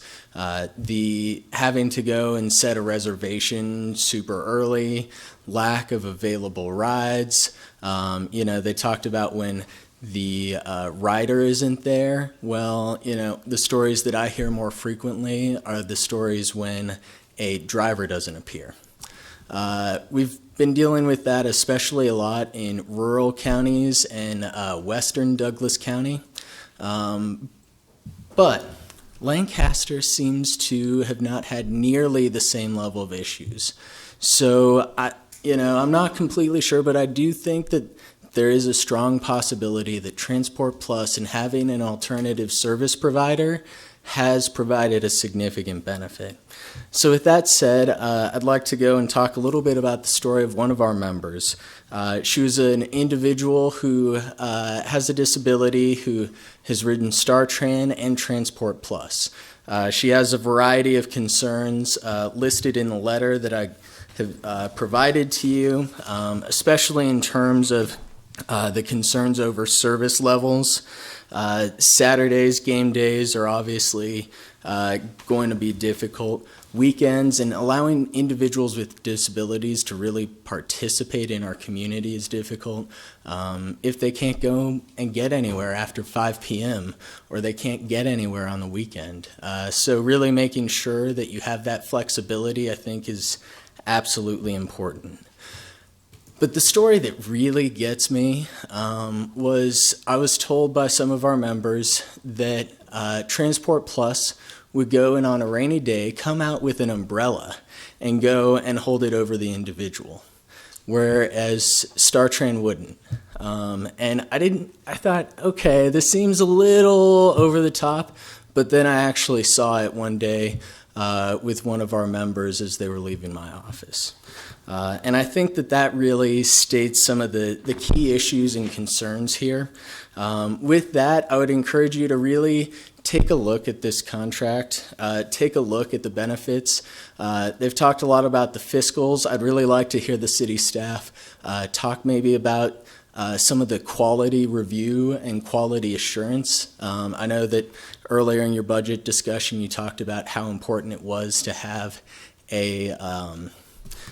quality continue within your budget process, and I hope that you'll take a look at that and ask some serious questions, because I think that otherwise you may end up causing some inadvertent harm to many of our members. Thank you. Thank you very much. Questions? No. Okay, thank you. Next Hi, testimony. I am Dave Brower, and I am here on behalf of Transport Plus. My home address is 8300 Village Meadows Drive. Anything else that you need to know about me before I start? Okay, there was something here which is just a really basic outline that I was hoping I would be able to put before you, just as kind of something that you could take a look at. Is this something that could be dispersed, please?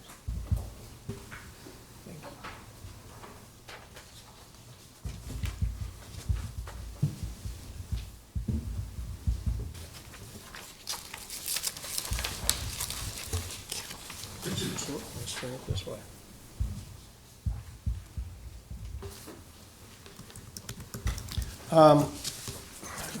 I guess what I would like to maybe start by saying is that for me to make a statement I think would be pretty much redundant about. Thank you. Because there are a lot of people that know who I am and what I do. There are probably a lot of you who do not. I would like to first start off by saying I think there's some things that were either misinterpreted or somewhat inaccurate about the times that we have been asked in the past to reduce our rates. The only time I recall that actually happening was this last time that we were bidding the contract, which would have been back in maybe September, October timeframe. We were asked to give a best and final offer after we submitted our bid price because apparently it was higher than the city wanted to see, or StarTran wanted to see. I informed them at that time that had they offered us a 3-year contract instead of a 1-year, because we had just completed the 3-year contract where we had done nearly 70,000 trips without a single complaint. We had a 99.5 plus on-time performance rating, and we were doing it at a much lower cost than the Transit Development Plan, which was published in 2016, had determined that their goal at StarTran was to reach a $40 per trip threshold and to reach a 85 to 90% on-time performance rating. Our requirements per the specs in our contract said we had to be on time at least 98.5% of the time, and people could not be in the vans more than 45 minutes. So I felt like at that point we were asked to perform at a higher level than StarTran itself was asking its handy van drivers to. That didn't bother me because my nature is to do my absolute best at whatever I do, whether it's my personal life or my business life. So now that I've kind of tooted my own horn, and I apologize for that, I just want you to know that had we been given an opportunity to start with a 3-year contract a year ago, we would have probably started out at least $2 per trip cheaper and maybe asked for a built-in increase on an annual basis. The numbers the increases were due to the fact that we worked for 2 years without any increase at all, even though we were told per our contract that we only had to hold our price firm for 1 year. I was under the assumption, based on the past relationship between Transport Plus and StarTran, the previous owners had held this contract for 14 years straight without any problem. So I maybe was under the assumption that the partnership was pretty solid and it would continue on that way. Now, I'm done talking about myself. I really wish you guys would ask me some questions because I can blow 5 minutes really fast. If there's anything you would like to ask of me, I would love to tell you what I can. I have a question. I have a question. Would Yes.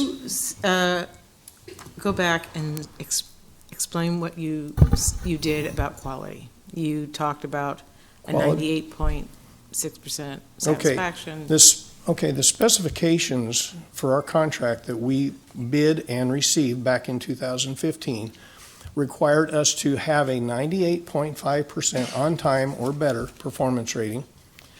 And it also said that we could not have people in our van longer than 45 minutes as far as pickup and drop-off times. That has never happened. At least we don't, if it has happened, we don't know because we've never been told that there were ever any complaints. So now in the near 4 years that we've transported for Handy Van, we've done nearly 100,000 trips and we have had no complaints. Our on-time performance rating, according to the dispatcher at StarTran, is at least 99.5%. It's probably not 100% because nobody's perfect, so I'm sure it's right up there. But I'm just saying that is the way we run our business. Now, the reason I'm sure that some of the costs might be greater than what StarTran is claiming they can do is because we don't put 3 or 4 people in our vans. We could never do things on time and with the quality that we do it if we multi-loaded all of our vans. It's an impossibility, and that's why I guess the word skeptical came up a little bit ago. I'm going to use that same term when I say that I am somewhat skeptical of the city's ability to save the kind of money that they're claiming that they'll save if they want to have this real good quality service. And StarTran, Handy Van as a whole, was doing, I think, a very good job up until about 4 months ago when they started probably withholding between 100 and 200 trips a week from us that we were normally doing. And I think at that time could be the time they were doing their research and their experimentation to see what they could do as far as getting their trip numbers down. They were loading their vans out a lot more than usual. And one of the clients, I think, here mentioned something to that effect. And I think we've heard it from a lot of our clients. But again, it's hearsay, so I can't speak to fact about that. The only thing that I can speak to in that respect is that with our trip numbers going down, their trip numbers going up, something apparently changed in the quality of their service. Otherwise, we wouldn't have been hearing about it recently. I don't know how many vehicles they plan on putting on to try and do the work that they say they can do, or how many drivers they want to put on. But within the things that they call all of their costs, one of those huge things that I don't think is reflected in the $147,000 savings is the cost of vehicles. Now, unless they're planning on using old vehicles or procuring new vehicles with some type of a federal grant or something, I don't know. Now, I don't have the luxury of buying my property with federal grants, so there is a possibility they could save a lot of money that way. But that is not a complete savings to the taxpayer. As I know, most federal grants are either partially or in full. They are supported by taxpayer money. So they're either prepaid for these vans through taxpayer money like mine and other people here, or they will have to replenish those federal grant funds through additional taxes. Again, this is all me just surmising, but to answer your question, I'm sorry I went really, really long. I apologize. But that is kind of where we come from as a broker. Our level of service is based on our desire to maintain the best transportation service and on-time service for our clients. Anybody else? Benny. Thank you, Madam Chair. Mr. Bauer, thank you for coming forward. Just help me understand, how many vehicles do you operate in your fleet and how many drivers? Presently, we own 16 vehicles. We have 20 employees, plus myself. We are all qualified and licensed and DOT physicals. We're all insured and ready and can drive whenever we need to. And there have been times when myself, my wife, who is also registered or licensed to drive, some of our management staff, if the need would arise, they would leave their desk, get in a van and go. We probably have 12 or 13 of those vehicles on the road full-time. The other ones are used for rotation into service. There was a time we probably had 14 or 15 of them on the road until our trip numbers dropped off in May. And are those, what type of vehicles are they? Are they all vans, They are sedans, all- or yes. sport utilities? Tell me. All yeah. Dodge Grand Caravans. 10 of our vehicles are outfitted with rear entry manual ramps where we can open the back, drop the ramp, roll somebody in, hook them down, and go. It's a very efficient system as far as from a time standpoint. And how would you say they compare to the handy van as far as size, shape, and capability? Well, they're not as big, okay? So I don't know how many seats are in a handy van. I don't know what they can haul at a time, but I don't think that having size really helps when you're talking about having to work within a specific scope of time as far as transportation time to and from. You know, if I could put 5 people on my van, that wouldn't do me any good because I wouldn't be able to get them all where they need to go on time. Thank you very That's- much. You know, Yeah. we usually, I mean, there are times, I will tell you, there have been times we've had 3 or 4 people in our van, only if it works. If we're picking all of these people up at one location or in the same proximity of the city and we're crossing the city and being able to drop them off kind of in a progressive manner. If we know we can do it on time and the first person on does not have to wait longer than the prescribed time, we will do it. I'm sorry, that does prompt one more question.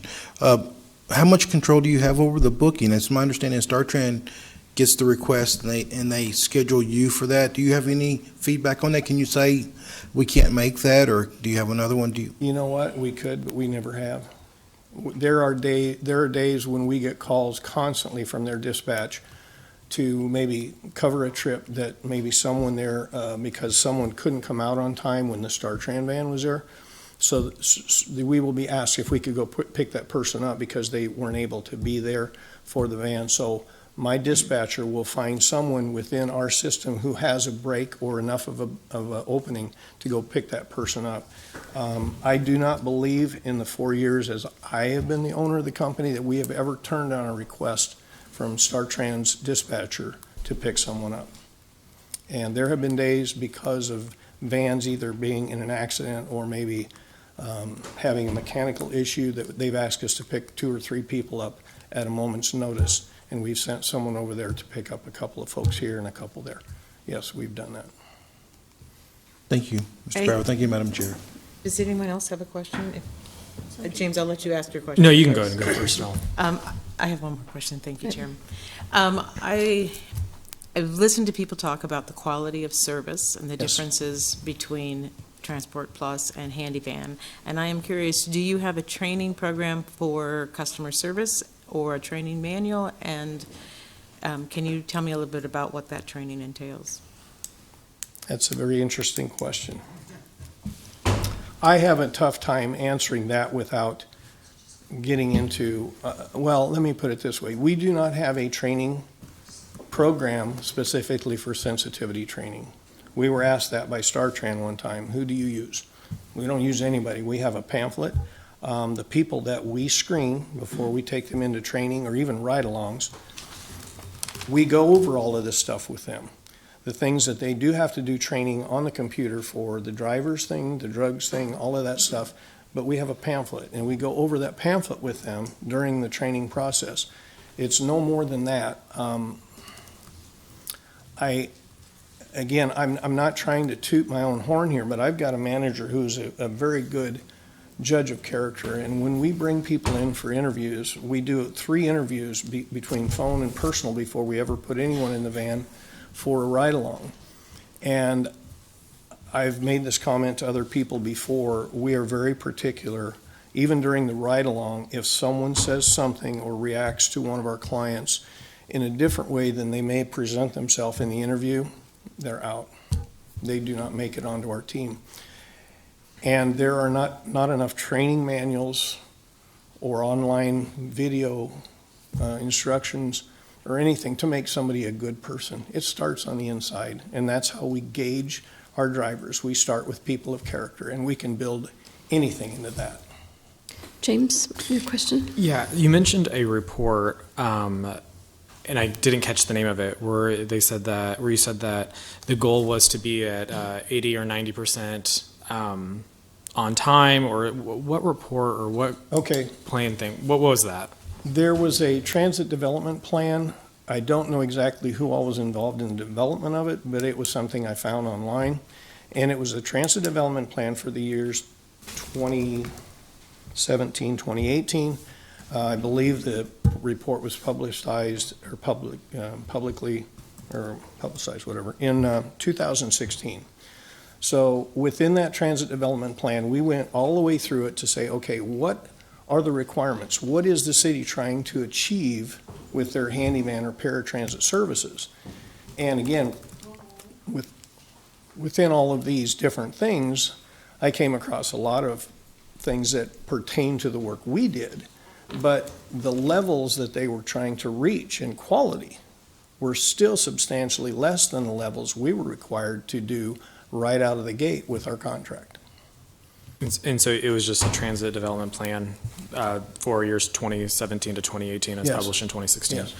Another question that I had about your employees is, how long does the typical employee stay with your company? Like, what's the average expectancy, like the turnover rate? Okay. There are some people that came back to Transport Plus when I purchased it in 2014 who had been with the company prior. Matter of fact, our office manager is the daughter of the woman who started the business. She just celebrated her 20 years with the company. There were 4 or 5 drivers that came back when I bought the company. Some of them had been with the company 4 or 5 years prior, some 2 or 3 years prior. I would say we've got some drivers who have about 10 or 11 years experience right now. And any of the new hires that we've had, we have found some, and there have been some on their own recognizance left after a period of time because maybe they just thought, this really isn't for me. And I totally understand. It isn't for everyone. How do your wages and benefits compare to a StarTrain employee? I think the last that we saw from StarTrain is their drivers start somewhere around $17 to $18 an hour, and they'll work their way up to maybe $22 to $23 an hour. We start our full-time drivers at $11. Our highest paid driver with about 10 years experience right now makes $15.50. And we do not have benefits. We cannot afford them. Okay. So your employees do not currently have benefits? What's Your that? employees currently do not have benefits? That is correct. Okay. And then the wage is about 11. Okay. Thank you for answering that. You bet. Thank you, Mr. Brower, thank you very much, Mr. Brower, for testifying. Appreciate Okay. it. Thank you. Thank you for giving me an opportunity. Yep. Next testifier, please. You have 5 minutes. Okay. My name is Dustin Antonello. I'm representing the Lincoln Independent Business Association, and we are located at 620 North 48th Street here in Lincoln. LIBA has several concerns about the proposed mid-biennium budget proposal. First, we believe that the sales tax projections that were used to develop the 2018-20 budget were far too aggressive. The city projected sales tax revenue to grow by close to 4% in both years of the budget, even though sales tax revenue slowed to 3% in 2017-18. The 3% growth in 2017-18 should have served as a warning sign that sales tax growth may be leveling off. To prevent this from happening in future mid-biennium budget years, we strongly recommend that the city use more conservative sales tax forecasts when developing the budget. The lower than projected sales tax revenues also means $1.8 million in street funding that was contingent on meeting those sales tax projections is no longer available. Instead, the city is planning to rely on the quarter-cent sales tax revenue to fill this gap, even though the tax increase was sold to the voters as additional street funding when they voted on the measure. This is problematic because our streets need all possible funding, and now some of the revenue from the quarter-cent sales tax increase will not be used for additional street construction, but merely maintaining what voters thought the city had already budgeted. LIBA is also concerned that a pattern is emerging with regard to the city's reliance on cash reserves to fund normal government spending. When the 2018-20 budget was adopted, the City Council voted to take $5 million from the cash reserves to fund the purchase of new fire trucks and to establish a challenge grant for the Parks Foundation. With the additional $1.9 million this year, we are now looking at nearly $7 million from the cash reserves to fund the 2018-20 budget. The decision to take from the cash reserves last year was sold to the public as an isolated occurrence, but it's starting to look more and more like an irresponsible precedent. Furthermore, LIBA is disappointed that the city is once again planning to take and spend the entire windfall from residential property tax revaluations. Home values rose by 10% this year, which means most homeowners will pay more in property taxes despite the rate remaining the same. Lincoln Public Schools and Lancaster County have also announced in their budgets that they are planning to take the entire windfall. The combination of the three political subdivisions taking the windfall will directly lead to a significant increase in the amount of property taxes paid by Lincoln residents. It is hard to fathom that the three main property taxing authorities in Lancaster County need every penny from significant property tax evaluation to fund their respective budgets. LIBA appreciates that the city is considering some cuts to close the budget shortfall, but we do not believe the $1.1 million in planned cuts goes far enough. Since the city took $2.4 million for new fire trucks from cash reserves last year and budgeted $500,000 for a new fire apparatus in the first year of the budget, we believe the city should forego the $500,000 in funds for another fire apparatus in the second year. In addition, the city should cut the $600,000 that was added in the 2018-20 budget to reduce the funding gap for the Parks and Recreation repair and replacement projects, since the $1 million challenge grant for the Parks Foundation was established for this purpose. The $650,000 per year in funding that was approved in the budget to replace lead pipes in residential homes should also be eliminated. The replacement of pipes has always been the homeowner's responsibility and should not be a city function. If the City Council votes to make these additional cuts, most of the $1.8 million windfall would no longer be necessary to close the budget shortfall and could be returned to the taxpayers in the form of property tax relief. Or, at the very minimum, the $1.8 million could be used to fund street repairs as originally intended. Thank you, and I'd be happy to answer any questions. Would you be willing to email me your testimony? Sure. Okay, thanks. Okay, thank you very much. Thank you. Hi there, my name's Mark Freeoff. I live here in Lincoln, 3109 Northwest 6th. Just want to say congratulations. It sounds like you already have a budget shortfall, and you haven't even been here 1 year. So, and I say that kind of in a lighthearted way, but it is kind of ridiculous. According to the Lincoln Journal, they have a breakdown of the 6.8 million shortfall. It looks like 1.8 million is going to be taken from property tax windfall, 2 million from the cash reserve, and 3 million of so-called cuts. And then I guess we were supposed to have another 1.9 million that was going to be used for getting an early start on some of the roads issues here in town, but I guess that's also not there. So when I add all those up, it sounds like 8.7 million, and correct me if I'm wrong, maybe there's more, that they projected, over-projected, or aggressively, I like the word wrong, a wrong projection of 8.7 million. So the current plan, I stated, I don't agree with the current plan. I think there'd be a lot better way.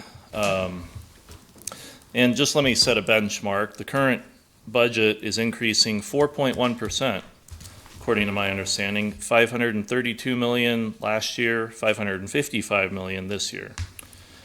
And I think that you really need to take a look at delaying the roundabout, the double roundabout. That affects one small area of town.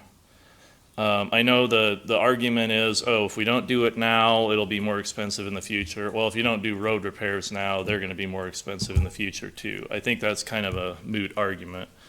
You should delay the roundabout, take that 7.1 million, fill in the gap, the $3.8 million gap, keep the $3 million job cuts, give the 1.8 million back to the property tax owners, and you'll have 3.3 million left to put towards road work now, as opposed to waiting till the quarter cent takes effect. And this is what Lincoln has been screaming for anyway, so I don't know why you'd want to delay that in favor of a roundabout project, which again affects a small area of town relative to all the road work that needs to be done.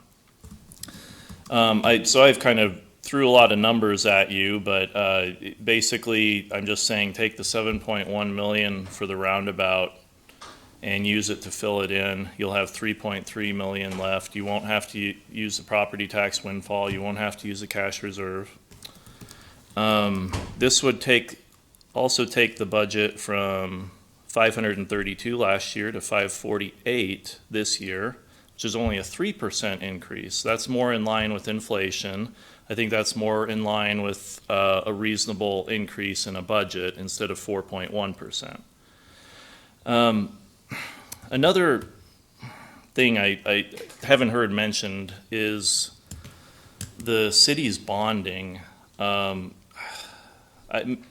Please, somebody tell me how much money is stacked up in these COP bonds, because I'm really curious. But I hear you have $6 million a year maintaining that debt. I mean, that's sucking from the budget every year. And I heard that already this year, 55 million more of these bonds have been approved. I mean, it might not affect anything now, but I see the city gearing up to kind of have a credit card and start spending in future years. I see that this 4.1% increase might look more like a 6% increase in future years if these COP bonds go through and are used. So I'm just saying cut it in the bud now. Don't start this rampant spending increase now. So, I mean, that's scary by itself, but anyway, getting back to the topic, yeah, I think you should delay the roundabout.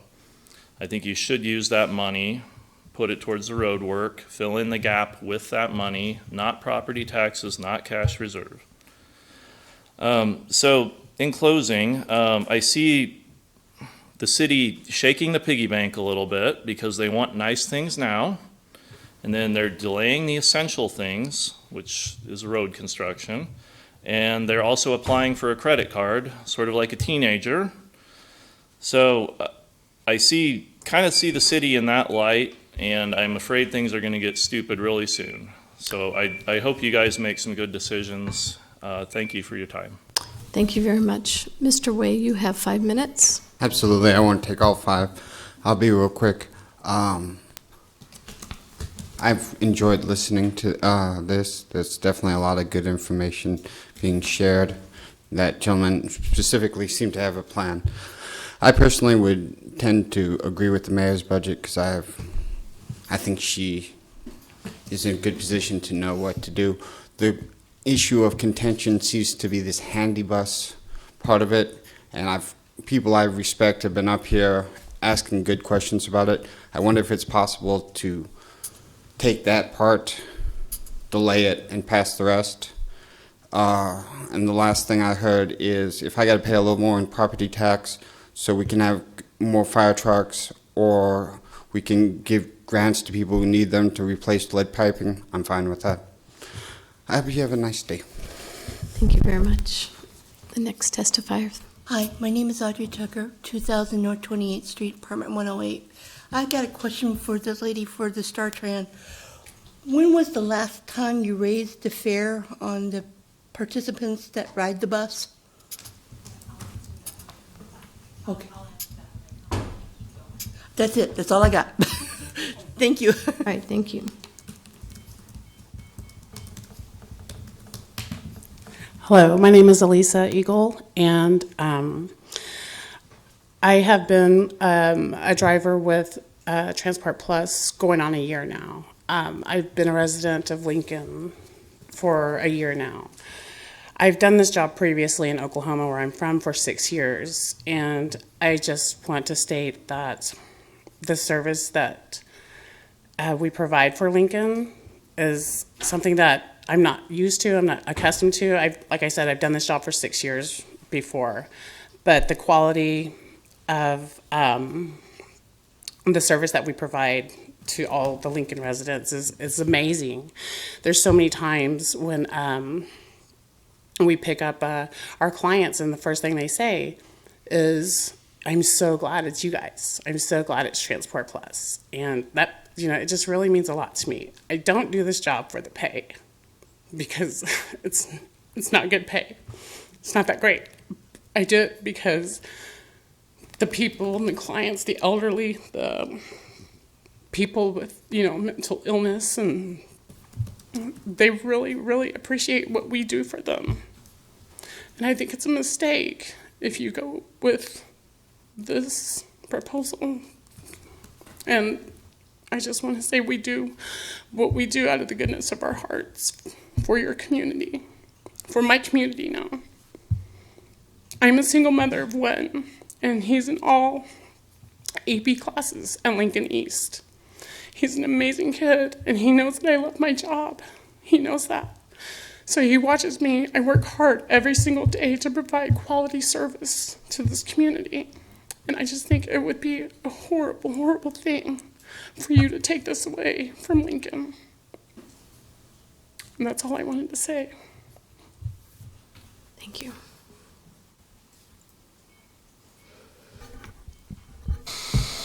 Good evening. My name is Charlie Schrader. I am president of Amalgamated Transit Union Local 1293. I represent all the bus operators and maintenance folks down at StarTran. Just want to give you some input from our side and stuff on it. One thing with ATU, we generally always like seeing everything kept in-house when possible. Usually have better control. I cannot say a single bad thing about Transport Plus, I can tell you that much. I know they do provide great service. I do know, based off of the numbers, I didn't run the numbers, but what they show for the numbers is that the increased cost from Transport Plus is making it cost prohibitive for us to continue going that way with it. Again, like I said, they provide a great service, but we provide pretty darn good service too. And as far as operators, current drivers, I say for Transport Plus coming to StarTran, they would be like any of the other drivers. They would have to be able to do drive bus and everything, get CDL and all that aspects. We don't just have handy van drivers. We all do the same thing. In fact, last week, I normally drive one of our bigger buses, do whatever route, but on Friday I drove a handy van. And it's just what happens for us. We do all aspects.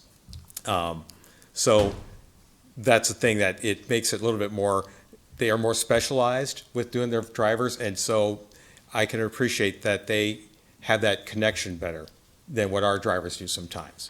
We have drivers that drive handy van all the time, and they have great connection with their passengers. And then we have people that fill in, and it's like anything, substitute teacher never does quite as good as the regular teacher or whatever it may be. But I think overall we always do a pretty good job overall.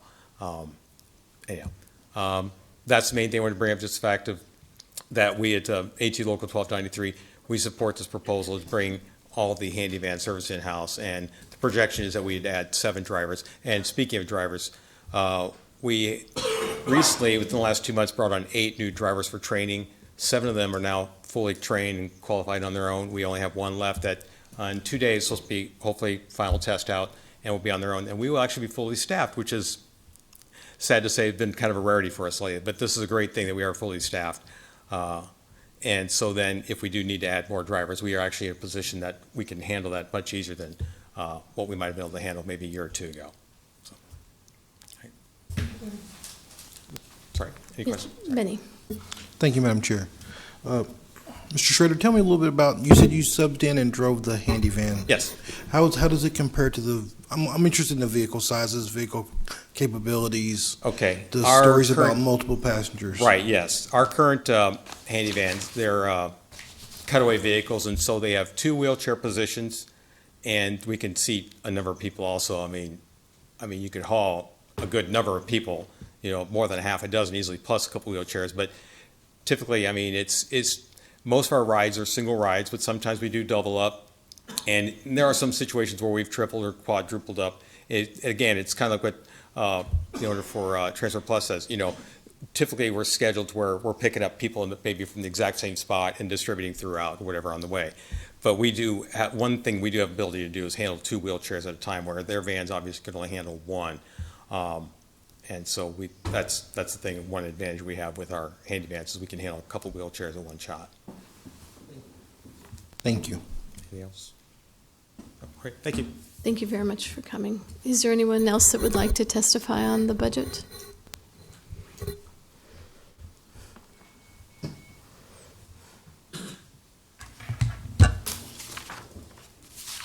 Jane Kinsey with Watchdogs. The mayor likes to put out that this is a problem of a shortfall because of projected sales tax income. That's not the whole reason. The rest of the reason is giddy budget income projections fueled by an expected property tax windfall. And former elected officials and maybe some of the rest of the present ones saw the flush figures and they decided, boy, we can go to town and spend the taxpayers' money.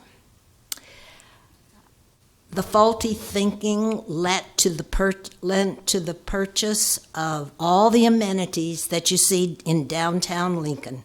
Bike lanes, city rental bikes, free trolleys, glittering artwork, and of course, requests for the arena for whatever it wants.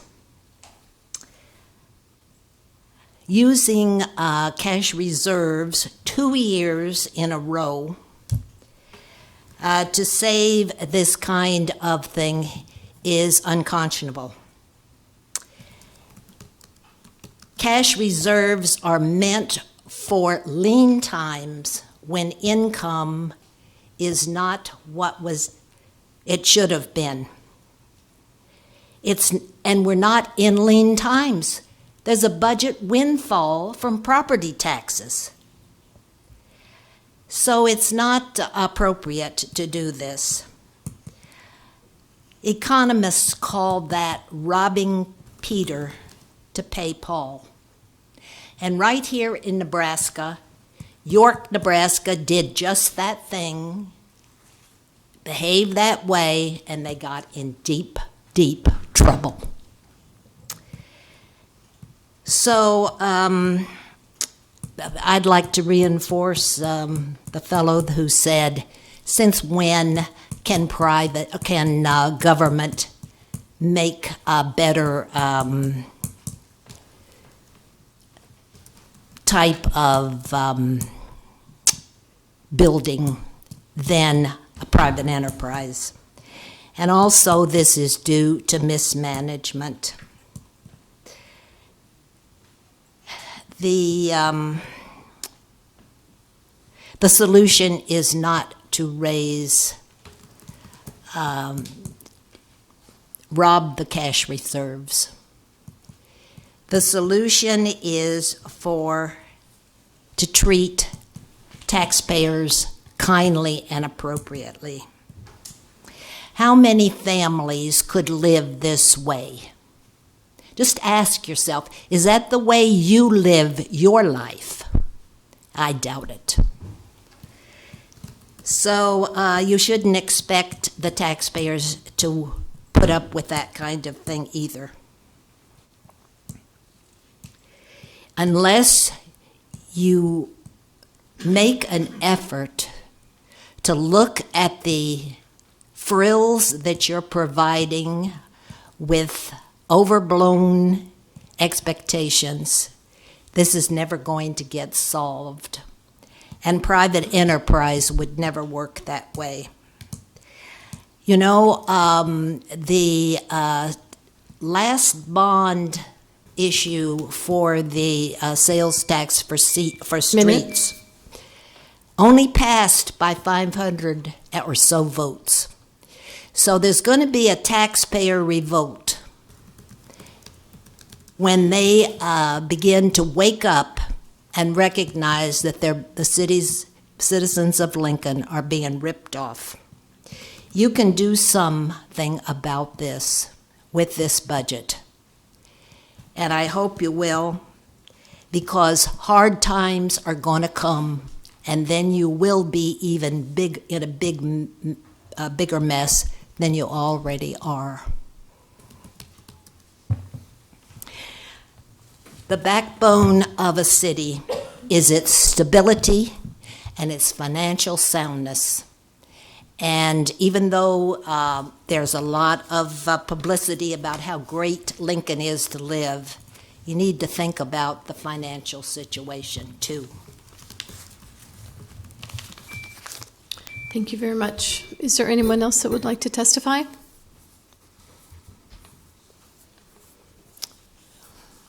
I guess at this time I'd like staff to come forward with rebuttal, please.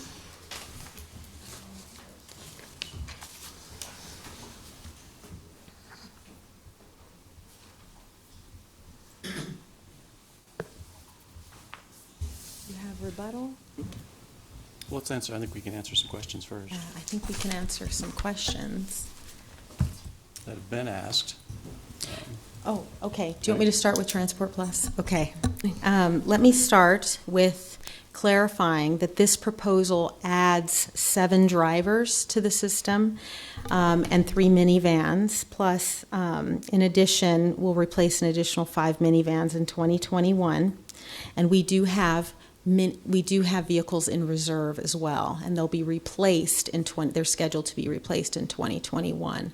So for the concern that was out there that we won't have additional drivers, we won't be able to handle this service, we will have additional drivers, we will have vehicles, they will be ADA equipped minivans, because what we're hearing from constituents is that they like the comfort of a minivan. So we want to have the option of having both paratransit, larger vehicles, but also minivans that are similar to Transport Plus vehicles.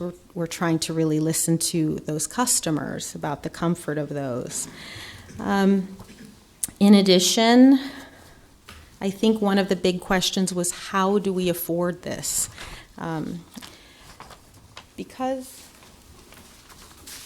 Because we are a government entity, and nonprofits also have the benefit of being able to tap into federal and state funding. We are eligible for that kind of assistance. And in regard to our vehicle purchases, 85% of the funds come from FTA, and they offset and defray costs for those purchases. So while, yes, we are adding 7 additional drivers, while we are adding additional vehicles, 85% of the costs for those vehicles are defrayed and paid for with FTA dollars.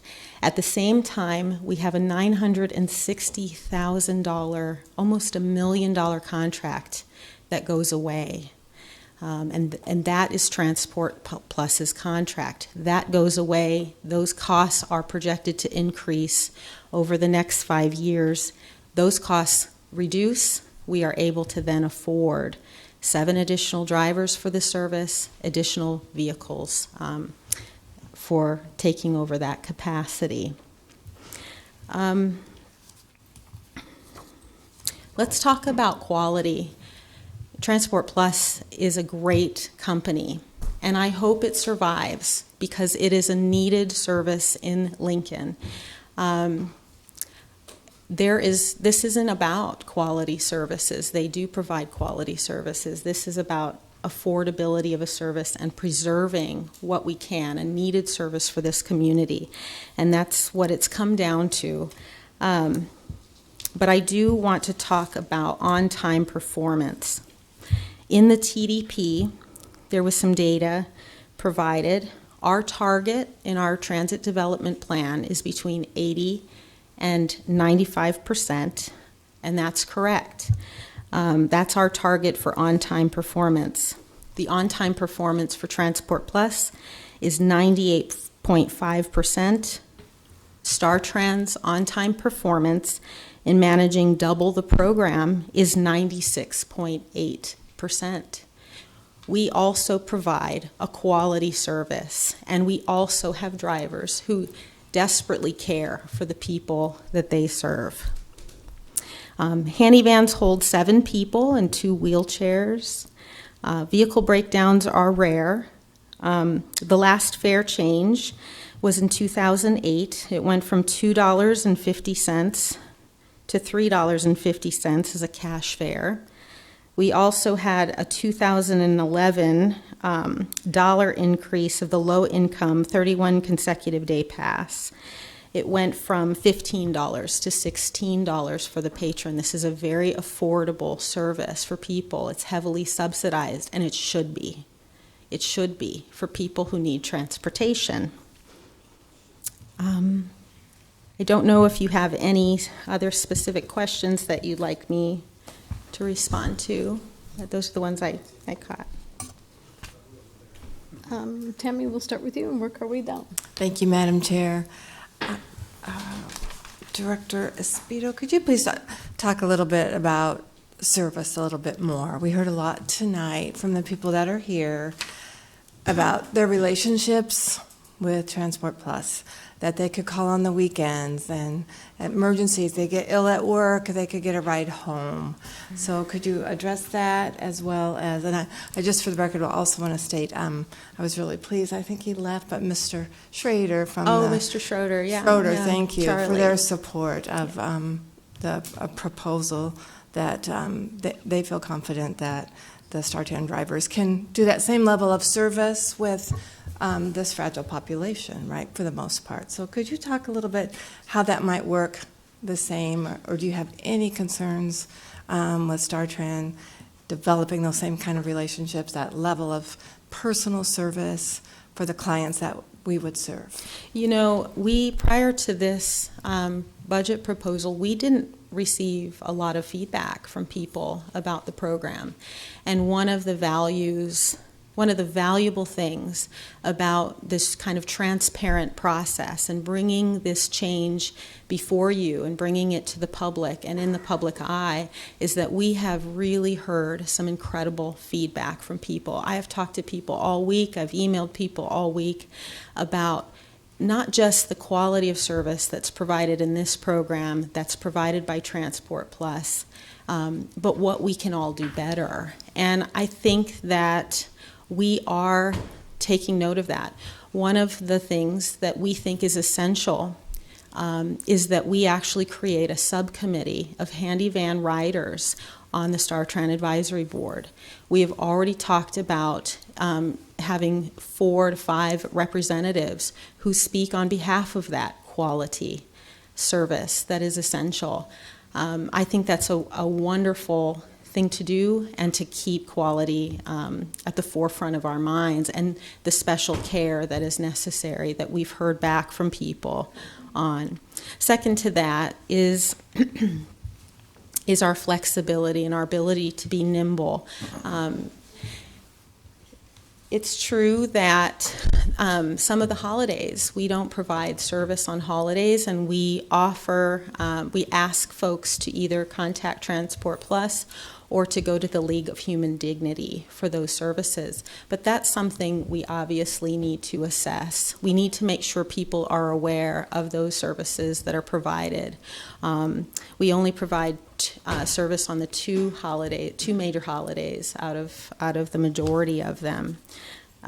We do provide Saturday service, but we don't provide Sunday service. And so we're needing to educate people about where to get those services through the League of Human Dignity. One of the discussions was just, our expanded service hours. We provide service Monday through Friday, 5:40 to 9:30 p.m. That was the result of a council action that was taken several years ago. That expanded service, because this paratransit service has to be commensurate in time to our fixed route service. So it is citywide, it is door to door, and the hours of operation mirror and match our current full fleet service. On Saturday, we operate 6:30 a.m. to 6:55 p.m. And we don't have service on Sunday yet. But I would love to see, an initiative to bring full service to StarTran for both handy van and regular fixed routes. Oh, the one thing I did also want to tell you, last year we had a budget approval for a customer service training, safety and customer service trainer, which we will be hiring by the end of the year. So that also speaks to quality. Very good. Thank you for that, and thank you for your assistance this week and past week with all the inquiries we received about the proposal. Sure. Thank you. Well, thank you. Thank you all for the presentation. Thank all of the people who testified. You've told us that we're adding 7 drivers and about 3 vans. Is that right? 3 vans, and then we'll use some reserves that we have, and then we'll replace those reserves in 2021. And so, if I'm hearing this correctly, I'm concerned that we can't maintain the same level of service because the Transport Plus employs 20 drivers with 14 vans. So how does that track to replace the complete quality service that they're providing? Now remember that our brokered service, our contracted service is 1/3. It's 100 trips on average per day. So while Transport Plus may staff up at those levels and may have vehicles at those levels, and I have no reason to question that, we are offering them 100 trips per day. And so when we do the math on what we have to grow, we have to accommodate 100 trips per day, 1/3 of the service. We also have to be prepared for if it exceeds that number. And so with this capacity to add 7 drivers, additional vans, we can reach up to 200. So 170 to 200 trips additional. But we have, but just remember the brokered service is only for that 3rd portion. I hope that makes sense, even though they might be doing other private sector trips or reserving calls themselves outside of our contract. Okay, thank you.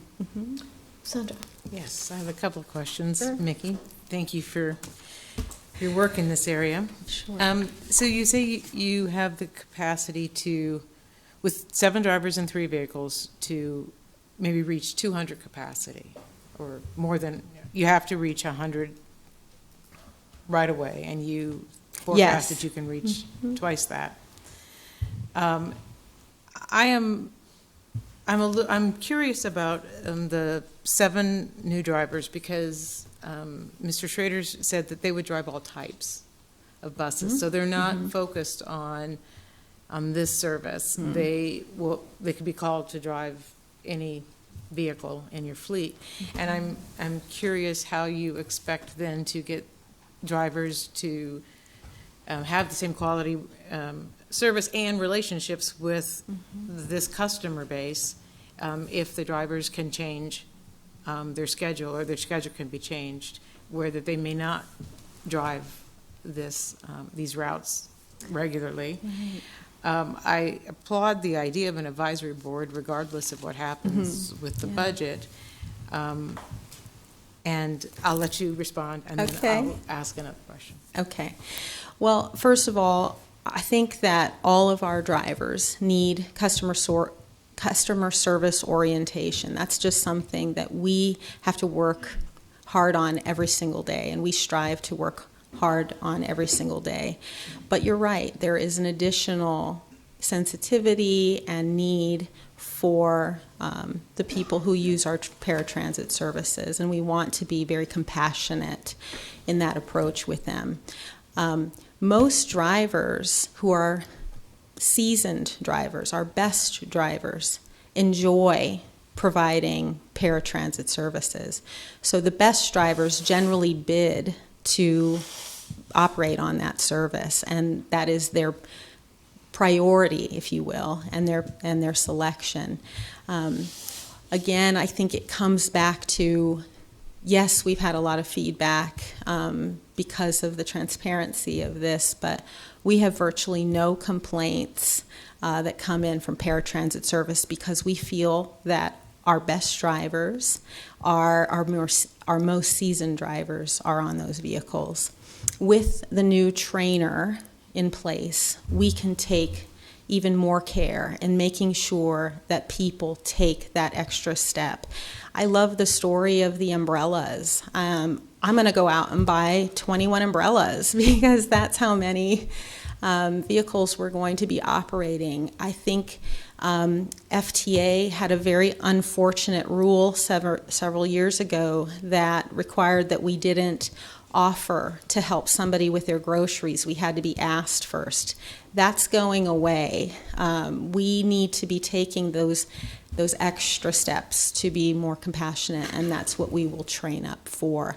The benefit, again, of that valuable feedback and information and then establishing that subcommittee, we also have the benefit of 7 months before the contract term ends. We will be honoring our contract with Transport Plus. We wanted to provide them enough notice. I think the contract actually includes a 30-day termination. We didn't think that was appropriate, and we wanted to make sure they had ample notice. But in that 7-month period, we can really train people up and get them ready for the type of service we expect from everyone, really. Okay, and I just have one question. It has to do with federal funding. Yes. So it's fantastic that 85% of vehicle acquisition is being managed with federal grants, but is that initial purchase, and what happens in 5 years when we reach the sort of a life cycle and we have to buy more? Will there be federal funding again? Can you reapply for a repeat purchase? Yeah, it's actually it's not automatic, but we're very accustomed to receiving FTA funds. We have an annual budget process for doing just that. And capital purchases, capital outlay like vehicles, including large buses, are FTA funded at those rates. And so it's just part of the funding that's associated with the federal government specifically for transit services, public transit services. And that is what is able to, that's how we are able to defray a lot of this cost. All right, thank you. Richard? Well, again, thank you. Thank you, Richard. Better turn my mic on, right? Don't be like Ben. No, I've learned more about this transportation service than I ever thought I was going to find out about on being on the council. Couple quick questions for you. The RFP that they responded to, what was the limit set in that for on time and for length of time in a van? Yeah, I'm sure it did refer to the TDP. I don't between the 80 and 95%. And I don't have a specific, like in the RFP itself, but we would have an expectation that they would fall within that range, because on the heels of servant cab, remember, we wanted to make sure people were served on time. The definition of on time is 15 minutes ahead of or 15 minutes behind a scheduled appointment too. It has to be in that 30-minute window. So, yeah. And they also talked about length of time in a van, seemed to be a concern for some of them. And so you would have the same expectations to have less than 45 minutes? Well, I think that that's an incredible standard. Because I don't know if that was in the RFP or if that was just... I don't know. I don't recall if it was specifically stated, but I wouldn't have any reason not to believe Transport Plus on that day. But that may not be a standard that you would look forward. We do really try to make sure that we are coordinating efforts on trips, but when we are, again, using those large capacity vehicles, if someone is currently at the hospital and they're ready to leave, they might have to wait 30 minutes. I think it's up to an hour sometimes before someone else might jump on and share that ride home. We try to limit that as much as possible, but it's certainly a possibility. Okay, and then, well, I was just going to say, a lot of them we were talking about how they really don't make as much hourly wages and such but the love of their job seemed to outweigh a lot of what they were looking for in pay. I thought that was kind of neat because we're seeing more and more of that in the industry. We see young kids that just want to work at a job, but they don't really care about as much about the money as they do for the job that they were doing. That was very purpose-driven work, and I agree. One other quick question. What was the reason you didn't go for a multi-year contract? Were you already worried about the cost at that point? Yes, we have been worried about the cost since, again, November of 2017. There was an intermediate step going upward, and it was just, we were seeing the writing on the wall that these were getting so unaffordable as far as our rates. And we were really trying to get to about a $28 per trip number so that we could continue to afford it. And I understand that that doesn't fit the business model that Transport Plus has. But at this time, at 33 and 35, we are, you can see the numbers. We're just struggling to make that work. I also wanted to assure Transport Plus that we weren't withholding trips. There was no intention to withhold trips. Maybe people are walking more. I'd make it, maybe they're getting rides, but we weren't trying to withhold any trips. One quick question. Was there any other bidders on the RFP? There were not. He was the sole bidder. Benny. Thank you, Madam Chair. Thank you. I need your help. I need your help on this one. I know. I need your help. I was out, and I think I know the answer, and I just want it to be on the record. I was out in the community this week. You know, it was in the newspaper. People were asking me questions, and one person said, "Why are you doing this at all? Why don't everyone just ride the bus like everyone else rides the bus?" Oh. And I paused for a second there and didn't scream or yell. And then I said, I think we have an obligation to because of federal funding. Am I off base on that one, or can you explain to me why we offer the additional service? Yeah, great question. I think we have a moral obligation more than a requirement or a legal requirement. But yes, in fact, because of federal funding, FTA requires that we have a commensurate service to any kind of fixed route service. And what we're seeing is so much pressure on the dollars that we would have to reduce service if we wanted to continue to contract in this way, which means a commensurate cut in fixed route service. You must cut your fixed route service if you cut your paratransit service. It must match in some way.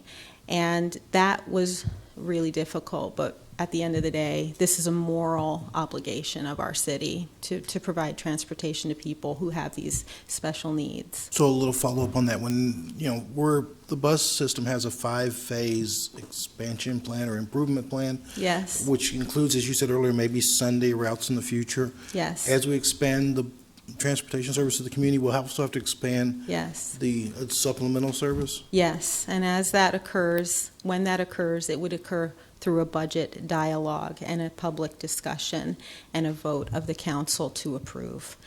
So any expansion of service in the future would come before you and be a public discussion about affordability and whether it's wise to move in that direction. Thank you. James. Yeah, I just had a couple quick questions. Just to clarify and kind of throw it out there, the federal funds that StarTran would be using, that's not available to Transport Plus, correct? It's not. They are for-profit. There are non-for-profit type exceptions and grants out there that we can help non-for-profit agencies receive. But because they're a for-profit agency, they're not eligible for those federal funds. Awesome. And do you offer health insurance to your employees? We do. Yes. Okay. And I think one thing that Mr. Brower said is that that if there was a multi-year contract, they'd probably be able to do it for about $2 cheaper. But currently, can you talk a little bit about the difference between the Transport Plus cost per trip versus StarTran's cost per trip? Is that more than $2 difference?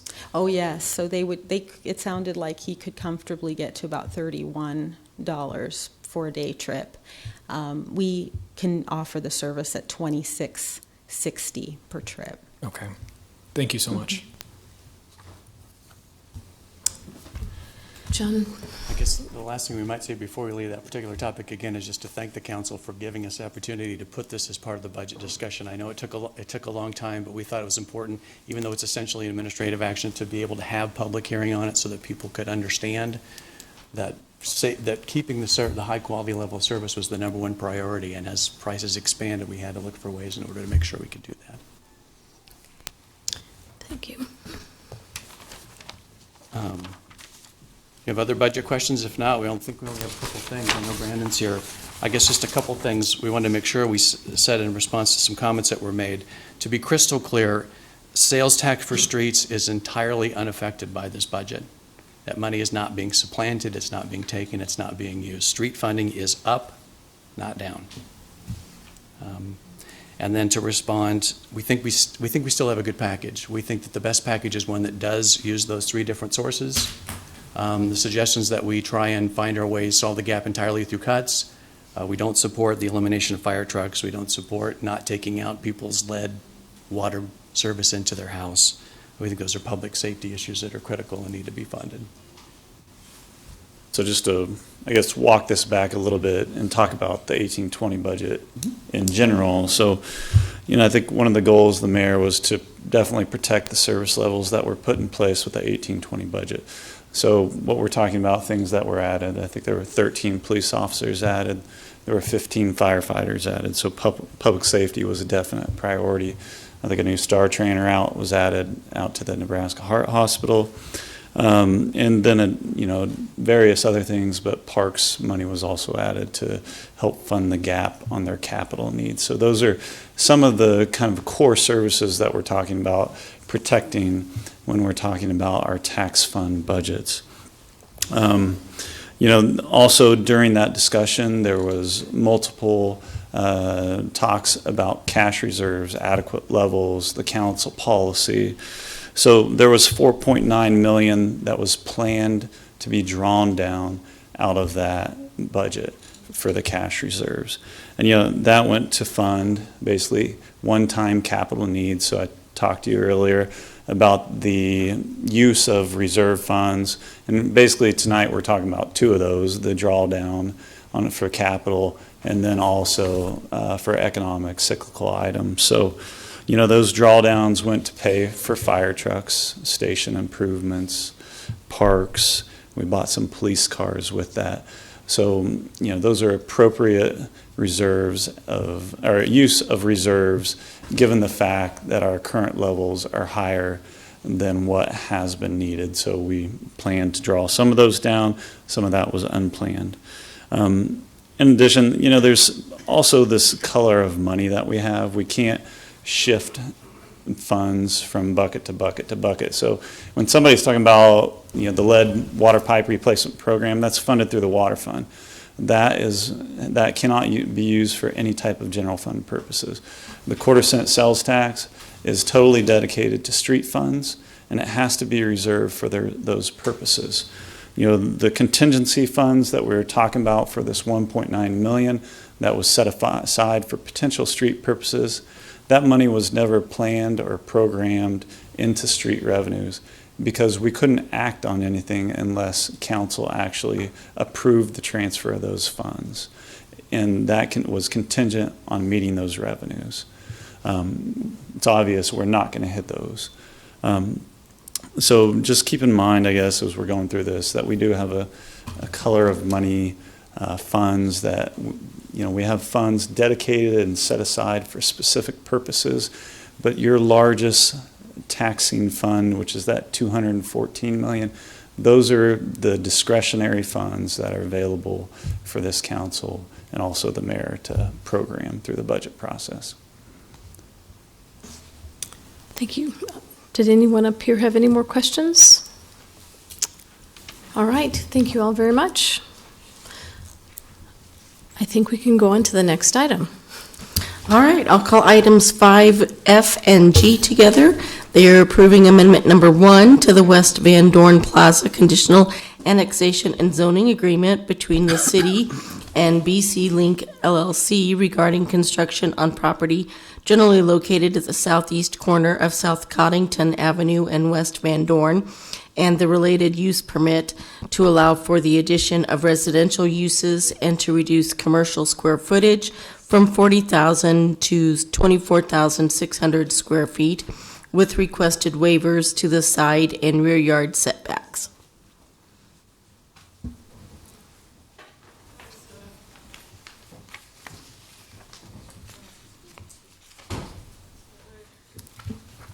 I would move.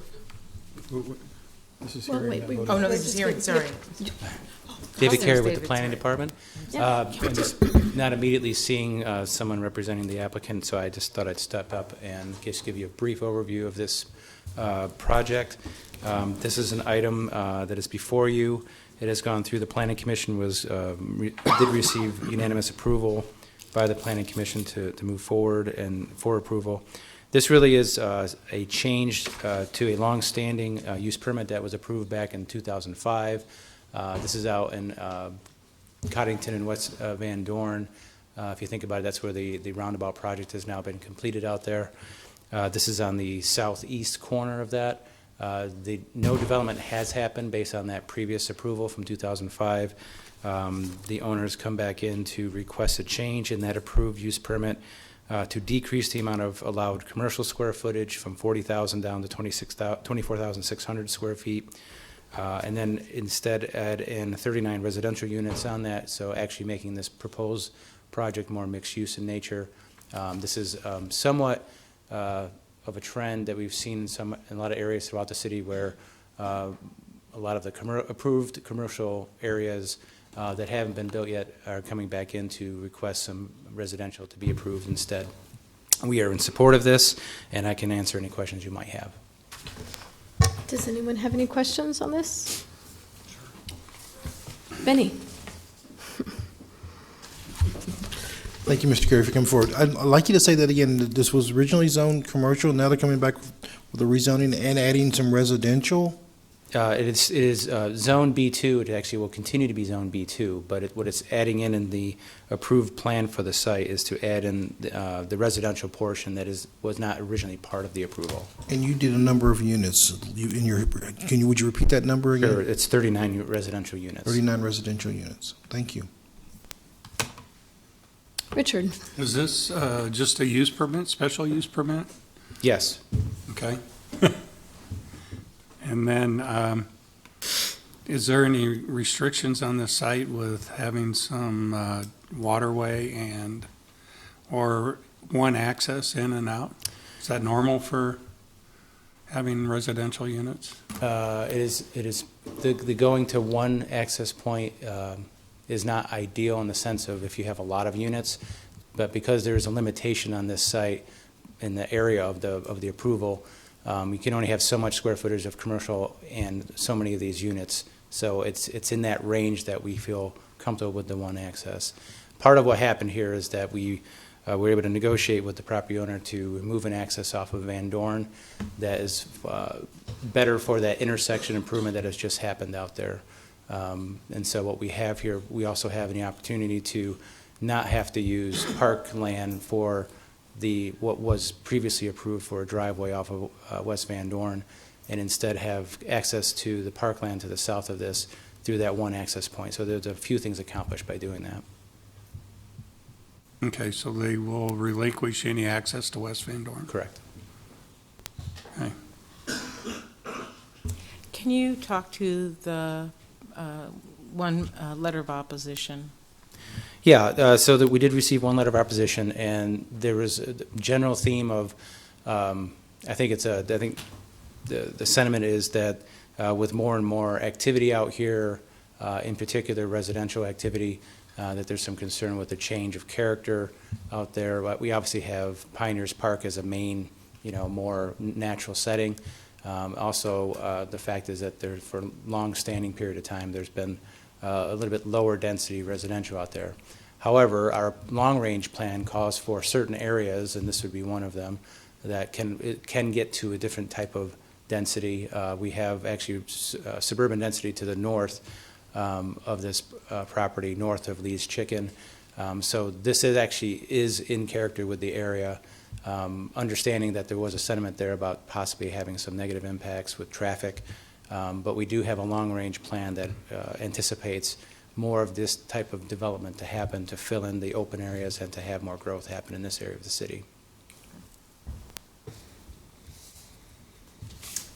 Any other questions? Thank you very much. Thank you. Is there someone else that would like to testify on this item?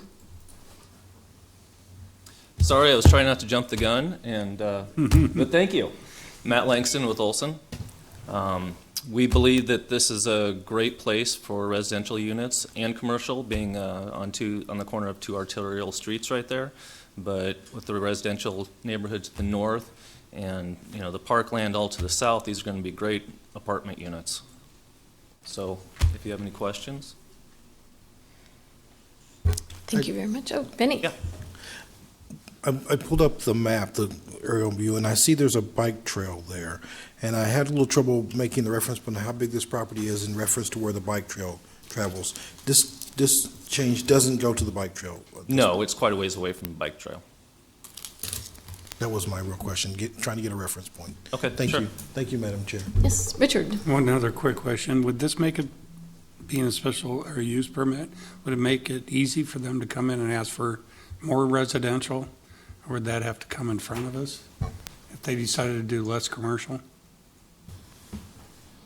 This is more of a Mr. Carey question. David Carey with the Planning Department. If that change were requested, they would have to come back, again, like the setting today, to request and then get that approval. Okay. But it could happen. Yeah, it could. Yeah. Thank you. Thank you, Mr. Langston. Thanks. All right, thank you very much. Is there anyone else that would like to testify on 5F or 5G? I think we can go ahead and vote on these resolutions. All right, I'll go back to 5A, which is the assessing the costs for inspections and snow and ice removal from sidewalks for the 2018-19 winter season. This was introduced by Ward. So moved. Second. Introduced by Ward, seconded by I Christensen. have a motion to amend. Okay. Number one, this removes 3301 Melrose Avenue from the list of addresses to be assessed. I'm moving that. Is there a second? I will second. Seconded by Benny. Let's have some discussion on the motion to amend. I intend also to offer a second motion to amend to remove 1637 Morton Street. This is Ms. Urbanski's property. Okay. Is there any discussion on this motion to amend number one that will remove 3301 Melrose Avenue from the list? Madam Chair, just a clarification. Is Melrose Avenue the one with, which property owner was that one? They had paid already. Oh, they had paid, okay. Yeah. For payment. Never mind. They paid it in full. I apologize. Okay. Is there any further discussion on this motion to amend number one? Please call the roll. Washington, Yes. Bowers. Yes. Christensen, Yes. McGinnis, Yes. Raybold, Yes. Schob, Yes. Ward. Yes. Motion carried 7-0. Madam Chair, I offer a motion to amend number two to remove the property located at 1637 Morton Street from the addresses to be assessed. Was that Ms. That wasn't Ms. Urbanski's? Urbanski's, Yes. though. That- Ms. Urbanski's address is 6707 Wild Ride Road. Yeah, got the address wrong. Okay. Okay, so For lack of second. 07 Wild Ride Road. Wild Ride Road. Thank Okay. you. is there a second to? Second. Seconded by McGinnis. Any further discussion on this item? Let me just say, I'm just shocked by the amount of money that the city is assessing against people for one job of shoveling their front walk. I mean, that's pretty excessive in my opinion, to just. Any other discussion? Please call the roll. Washington, Yes. Bowers, Yes. Christensen, Yes. McGinnis, Yes. Raybold, Yes. Schob, Yes. Ward. Yes. Motion carried 7-0. Okay, on the main motion, any discussion? Please call the roll. Washington, Yes. Bowers, Yes. Christensen, Yes. McGinnis, Yes. Raybold, Yes. Schob, Yes. Ward. Yes. Motion carried 7-0. Next then is item 5B, the interlocal agreement with the Board of Regents, introduced by Ward. So moved. Second. Introduced by Ward, seconded by Christensen. Is there any discussion? Please call the roll. Washington, Yes. Bowers, Yes. Christensen, Yes. McGinnis, Yes. Raybold, Yes. Schob, Yes. Ward. Yes. Motion carried, 7-0. Ms. Washington, would you see if your microphone is on? Yes, I, Oh, thank you. thank, yes. Item 5C then is the report of claims, introduced by Ward. So moved. Second. Introduced by Ward, seconded by McGinnis. Is there any discussion on these items? Please call the roll. Washington, Yes. Bowers, Yes. Christensen, Yes. McGinnis, Yes. Raybold, Yes. Schob, Yes. Ward. Yes. Motion carried, 7-0. Item 5D is amending the 2018-2020 biennium operating budget, introduced by Ward. So moved. Second. Introduced by Ward, seconded by McGinnis. Any discussion? I am in support of this budget as proposed by the mayor, but I do have concerns about the quality of service provided for paratransit, and I will be watching very closely because I don't want to see a drop in service. I will commend Mickey Esposito for putting together an advisory board, and I hope that that advisory board is taken seriously. Right. I share the same concerns about the quality of service that might be provided by replacing Transport Plus. But I feel like this is kind of futile since it's an administrative action, not an actual voting no on this would not preserve the Transport Plus contract, because this is entirely at the discretion of the mayor's office. Any other? I think the only comment that I would throw out there is I went back and forth on this handy van part. I'm a social worker. That's been my career. And when we talk about making sure that people have access to transportation, I'm supporting this because it's been shown that there will not be a drop in service, that there will be federal funds that are available. It follows the social work values that I take with me of making sure that we maintain service, dignity and worth of person, and competence. I just felt the need to make that statement. Thank you. Any other discussion? Please call the roll. Washington, Yes. Bowers, Yes. Christensen, Yes. McGinnis, Yes. Raybold, Yes. Schob, Yes. Ward. Yes. Motion carried, 7-0. 5E is the resolution to increase restricted funds by 1%, introduced by Ward. So moved. Second. Introduced by Ward, seconded by Schob. Yeah. Any discussion? I'd like to say something. This is essential for the growth of our city.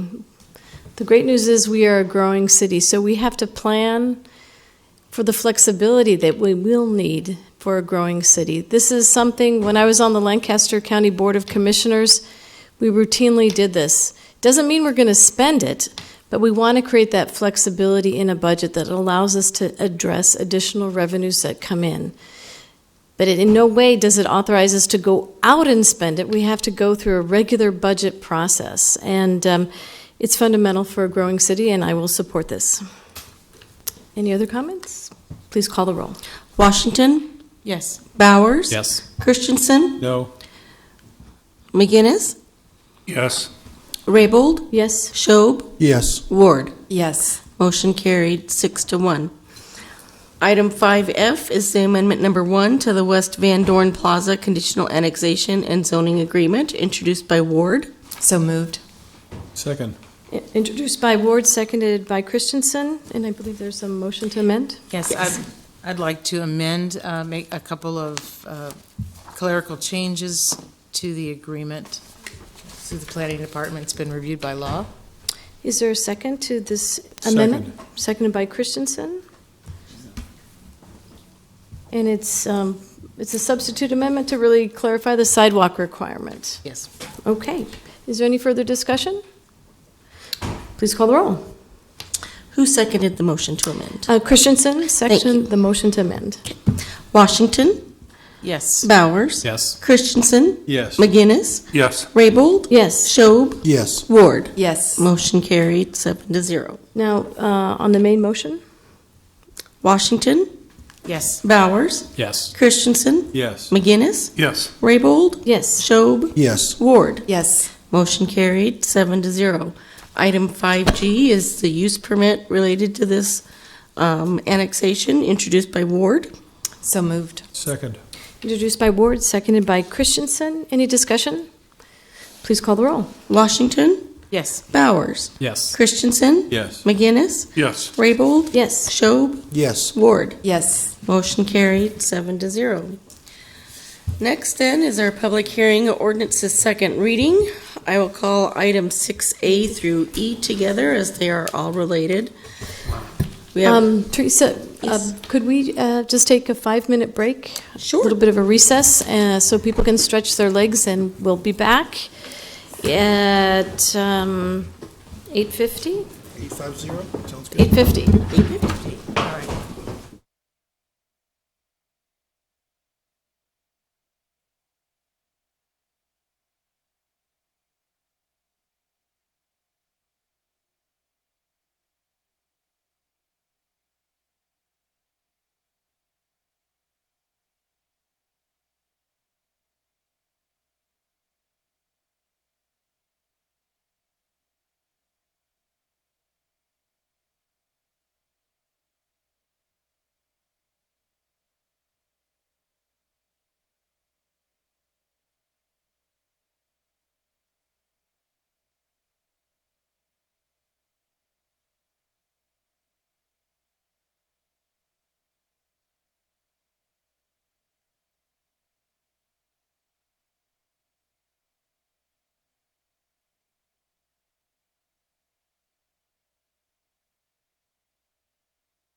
Back, everyone, after a short break. All right, we'll call items 6A through E all together. They are all related to property out at Highway 77 and Interstate 80. They are Comp Plan Amendment 19003 to change the future land use designation from commercial to industrial on approximately 135 acres. Annexation 19007, application of Agate LLC to annex approximately 576 acres. Approval of a conditional zoning and annexation agreement. A change of zone to change from AG Agriculture to I3 Employment Center District. And a use permit to allow for the development of up to 2 million square feet for a data center and associated uses, including waivers to screening and design standards, height and lot regulations, and specific use regulations of the I3 zoning district. Good evening, David Carey with the Planning Department. Here, along with Tim C. from our City Attorney's Office. What we would like to do is I will give a high-level overview of what we have before us tonight for your consideration. Tim will walk through in more of the details of the different pieces and parts of this proposed project. But I would like to just start out by saying that this is the type of project that we as a city very often hope for or plan for, but don't always get. So that is, I just want to kind of deliver the message of how we are here before you in support of the project and all of these different pieces and parts that are up for approval. There is a comp plan amendment before you, an annexation, a change of zone, and a use permit. All of those items went to the Planning Commission and received unanimous approval. There also is the annexation agreement that is before you that is related to the project itself. The planning effort to get to this point, to be ready for this type of project, was something that I'd like to point out, and then not planning not just our department, but the city's efforts in general. Over 10 years ago, we had a proposal for a significant project at this location at Highway 77 north of the interstate. That never materialized, and so that property has sat and nothing has happened since then. But in those intervening years, the city did take some steps to better prepare the site for economic development. And a big part of that was getting urban water and sewer services to the site. That at the beginning of the conversation for this site over 10 years ago, that was one of the weaknesses of it. It was a cost that needed to be borne. And also, we took the effort to get those services there, and that is part of the reason why we're here before you tonight, that we have a project that's ready to go and has the opportunity to provide the city significant economic development. But also point out that the market for data centers is highly competitive, and that is the main reason why we are before you tonight. Talking about all these different pieces and parts of a very significant project, and still being cautious about naming exactly who this is. And we'll say that it's purposeful on the part of the applicant, that this is a very highly competitive market, and there's a desire to move forward here with those conditions in place. But I will say with confidence that regardless of who the applicant is, we've gone through the necessary steps, the review process, for all the different parts of this approval that we would do for any applicant. And so we have prepared here for the project that's being proposed in an appropriate way and in the necessary way. So I stand before you with that confidence, and I want to say that to you directly. And with that, I'm going to hand it off to Tim, and then he's going to walk through the different parts of this proposal. Thanks, David. Tim C., City Law Department. I will try to tell this story a little bit using the maps that are sort of associated with this project. My intention is only to go through the items that are on your agenda to hope to clarify those as best as I can. As David said, in 2006, I believe, is when the effort was put in place to originally create a development for this site. And the comp plan, as it stands today, is a product of that. What you'll see here is the area to the far north, Highway 77 goes on the east side of this section of land. Interstate 80 goes along the south side. When the project came in, when the proposal came in 2006, there was a part of the southeast corner was designated as commercial. The current project would like us to amend the comp plan simply to remove that commercial section and turn it into all industrial for the entire section, with the exception of the residential component to the north. That already exists. There are some residences up there, but in terms of amending the comp plan, the only thing we are amending is to remove the commercial area shown here and replacing it with industrial for the entire section of land.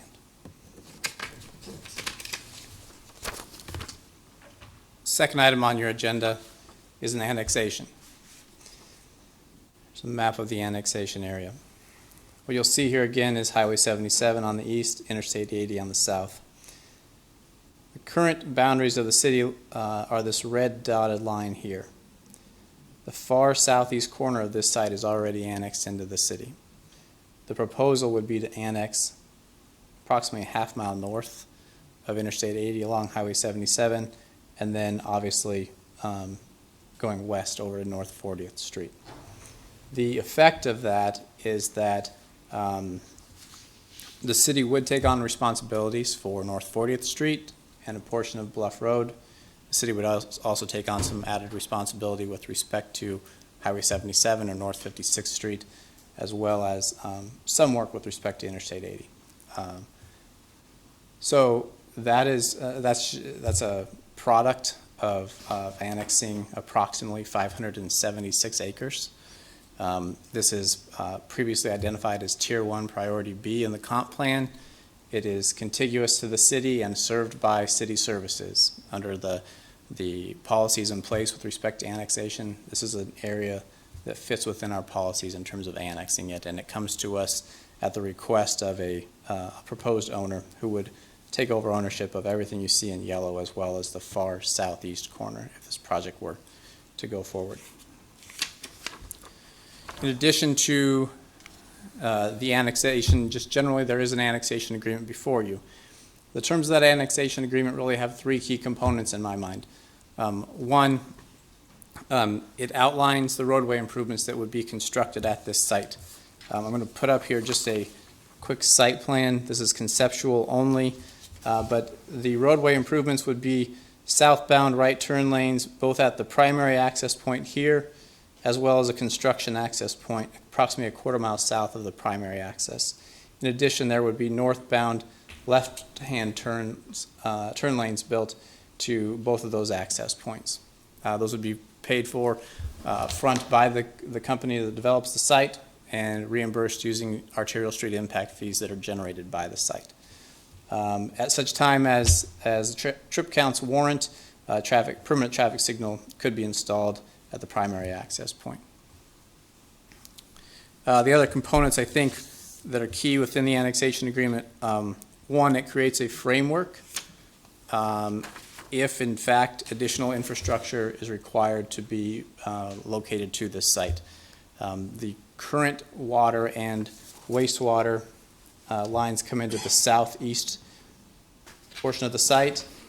Private utilities would be built up into the site to serve the individual buildings, but the agreement has a provision in it that sets out a framework for how the city and a company would later engage with respect to developing costs, figuring out who's going to pay for what improvements later on down the road. The final, I guess the other key component, I think, with respect to the annexation agreement is a addition of a booster pump station at this location. It would be located somewhere in the southeast part of the site. It's necessary in order to achieve the water pressures that are required as we move upward in elevation across the site. If you drive out to the site, the southeast corner is fairly low compared to the remainder of the site as you move to the north. So the booster pump station would be paid for by the company, eventually taken over, owned and maintained by the city and operated by the city. So that's the annexation agreement. The change of zone would change the entire site, 590 acres. from ag zoning to I3. I3 was intended to permit development of attractive office and light industrial facilities.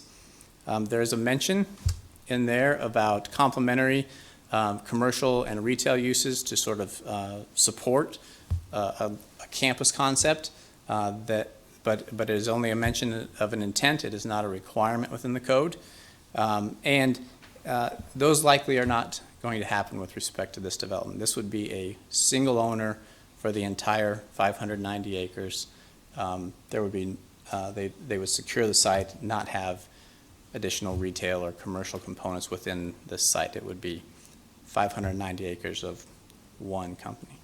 So you won't see lots of final plats, or you won't see leases. You won't see a variety of companies out here. The final thing on your agenda tonight is the use permit. I3 sites require a use permit. The plan here on the Elmo is a conceptual, I repeat, conceptual site plan. It is not fully designed, fully ready to be built. These are not construction documents by any stretch of the imagination. But what the use permit does allow is for the construction of 2 million square feet of data center uses that would be built throughout the site. As buildings were proposed, the planning department is authorized to approve those with respect to grading and drainage, private roadways running throughout the site. So those would all be approved administratively so long as the square footage of the buildings does not exceed 2 million. There's a number of waivers within the use permit that were described by the clerk, but suffice it to say those waivers are in large part able to be supported by staff because it is a large site. There can be some flexibility within the boundaries of the site simply because it's 590 acres. So one thing I would point out, you'll see a blue line faintly going around the site. That is that's a demarcation of a 300-foot buffer that goes around the perimeter of the site. There, according to the terms of the use permit, you would not have any storage of hazardous chemicals or substances within that buffer. There is a waiver for parking lot screening that relates to that 300-foot waiver. So if the parking is outside the buffer area, then there's no requirement for parking lot screening.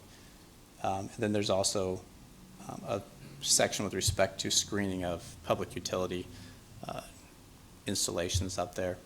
And so that is the site. Again, the access points along Highway 77. I should point out, this company has not asked for any access to the site, either from North 40th or from Bluff Road. All access comes off of Highway 77. So that should diminish, or it should allow the current road system to really serve this site as it was intended to do as a result of some planning that goes back quite a ways, like David said. So with that being said, I'd be happy to try to answer any questions you might have. Any questions? I have one question. Okay. I tend to ask this around.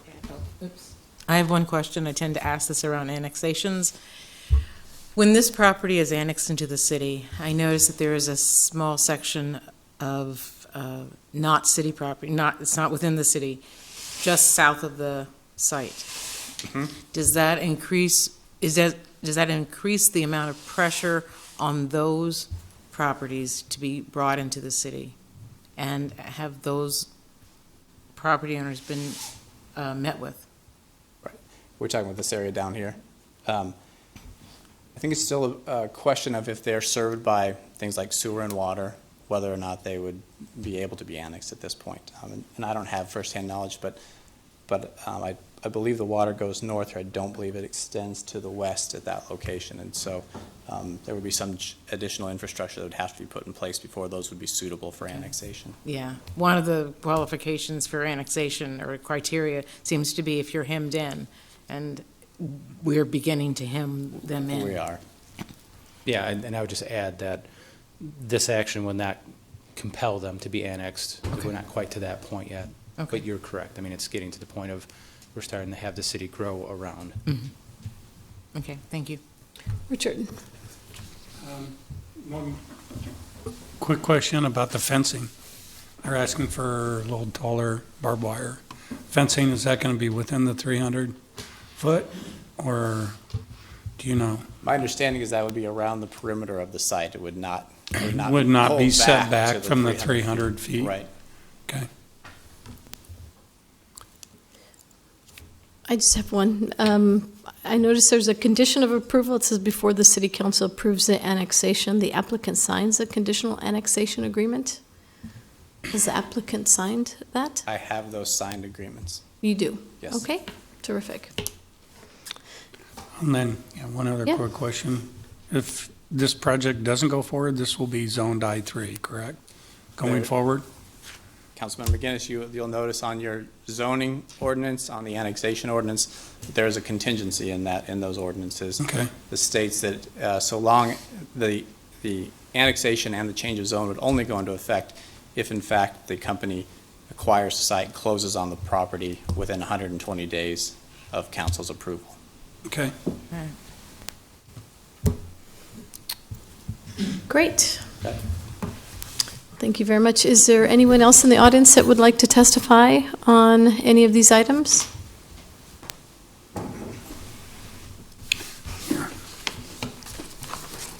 That's the capital. Hi, my name is Joe Shields. I'm with HDR Engineering, and I'm here to answer technical questions on behalf of the applicant. I don't have a specific statement, and maybe you guys have already asked all the questions, but if you have any more, I'd be happy to answer, if I can. Did you want to tell us a little bit more about the pumping station? Is that going to be a permanent pumping station? It is. It's a booster pump to allow the type of pressure needed on the kind of the north side of the site, and I believe it's also could be used for public uses also. Thank you. Yeah, Richard? That's a great question. Is this going to then just serve this area, or would this be able to serve future areas? I believe in the annexation agreement, it states that it could be used for other users. So if we expand past this site and we need to run the line further, do we have access easements across the property for utilities? I believe there's provisions in the access agreement for that, to make agreements with that. Is that correct, Tim? Right, there would be, and there's also the right-of-way along Highway 77. If we needed to run water lines in there, we could do that. Got a lot of state highway too, right away.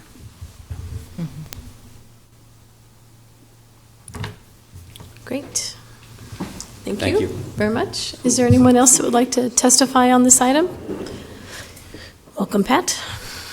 Thank you. Good evening. Pat Haverty with Lincoln Partnership for Economic Development. We're under an NDA with this company, so I can't really testify to a lot of details, but what's been submitted here. We've worked with this company for about 2 years with the company and consultants that are involved. This is a really quality project with a very high level of investment. We actually don't know the name of the company. I know that's been kicked around the community quite a bit, guessing who this company is, but we actually don't know the name either right now. But if you think about the level of investment that this project is going to be, there's a select number of companies that can do this type of a project, and I think it's a company that we would be very proud to say this is a Lincoln company we have here. So I think that's really important. The company is really going to create a number of high-quality, long-term jobs, but you can also look at the construction jobs that are going to be created in this. And this is really a phased project as we're looking at it currently. And so this is a long-term construction project, and there's going to be really high economic impact that goes along with those construction jobs, along with the operation of this facility. In addition, this project and this company is going to immediately be one of the largest property taxpayers in this community. One thing I really wanted to bring up, we greatly appreciate the work that the city and LES staff has done on this project. I mean, their attention to detail and their knowledge, their timeliness has just been amazing. We really appreciate that. It's been a great team effort. They've done a great job. The client has noticed that they've done a great job as well. We were in Chicago earlier this week, and we talked to a consultant that even mentioned that there have been absolutely really no issues with this project that they have to step in. So I think the city and the LES staff really need to be commended for all the great work that they've done. So with that, I just close and say we really support this project. We think it's going to be a great addition to the community. I'd be happy to answer any questions. Thank you very much for coming. Thank you. Is there anyone else in the audience that would like to testify on this item? All right, Teresa. That concludes our public hearing. Our resolutions on first reading are items 7A through D. Our pending list are items 8A and B. Anyone wishing to address the council on a matter not on this agenda and not planned to appear on a future agenda may do so at this time, since it is an open microphone evening. Is there anyone that would like to address the council? You have 5 minutes. Madam Chair, seeing no one. Well, is anyone want to give everybody a chance? All right. I move adjournment. Second. Moved to adjourn by Christensen, seconded by McGinnis. Please call the roll.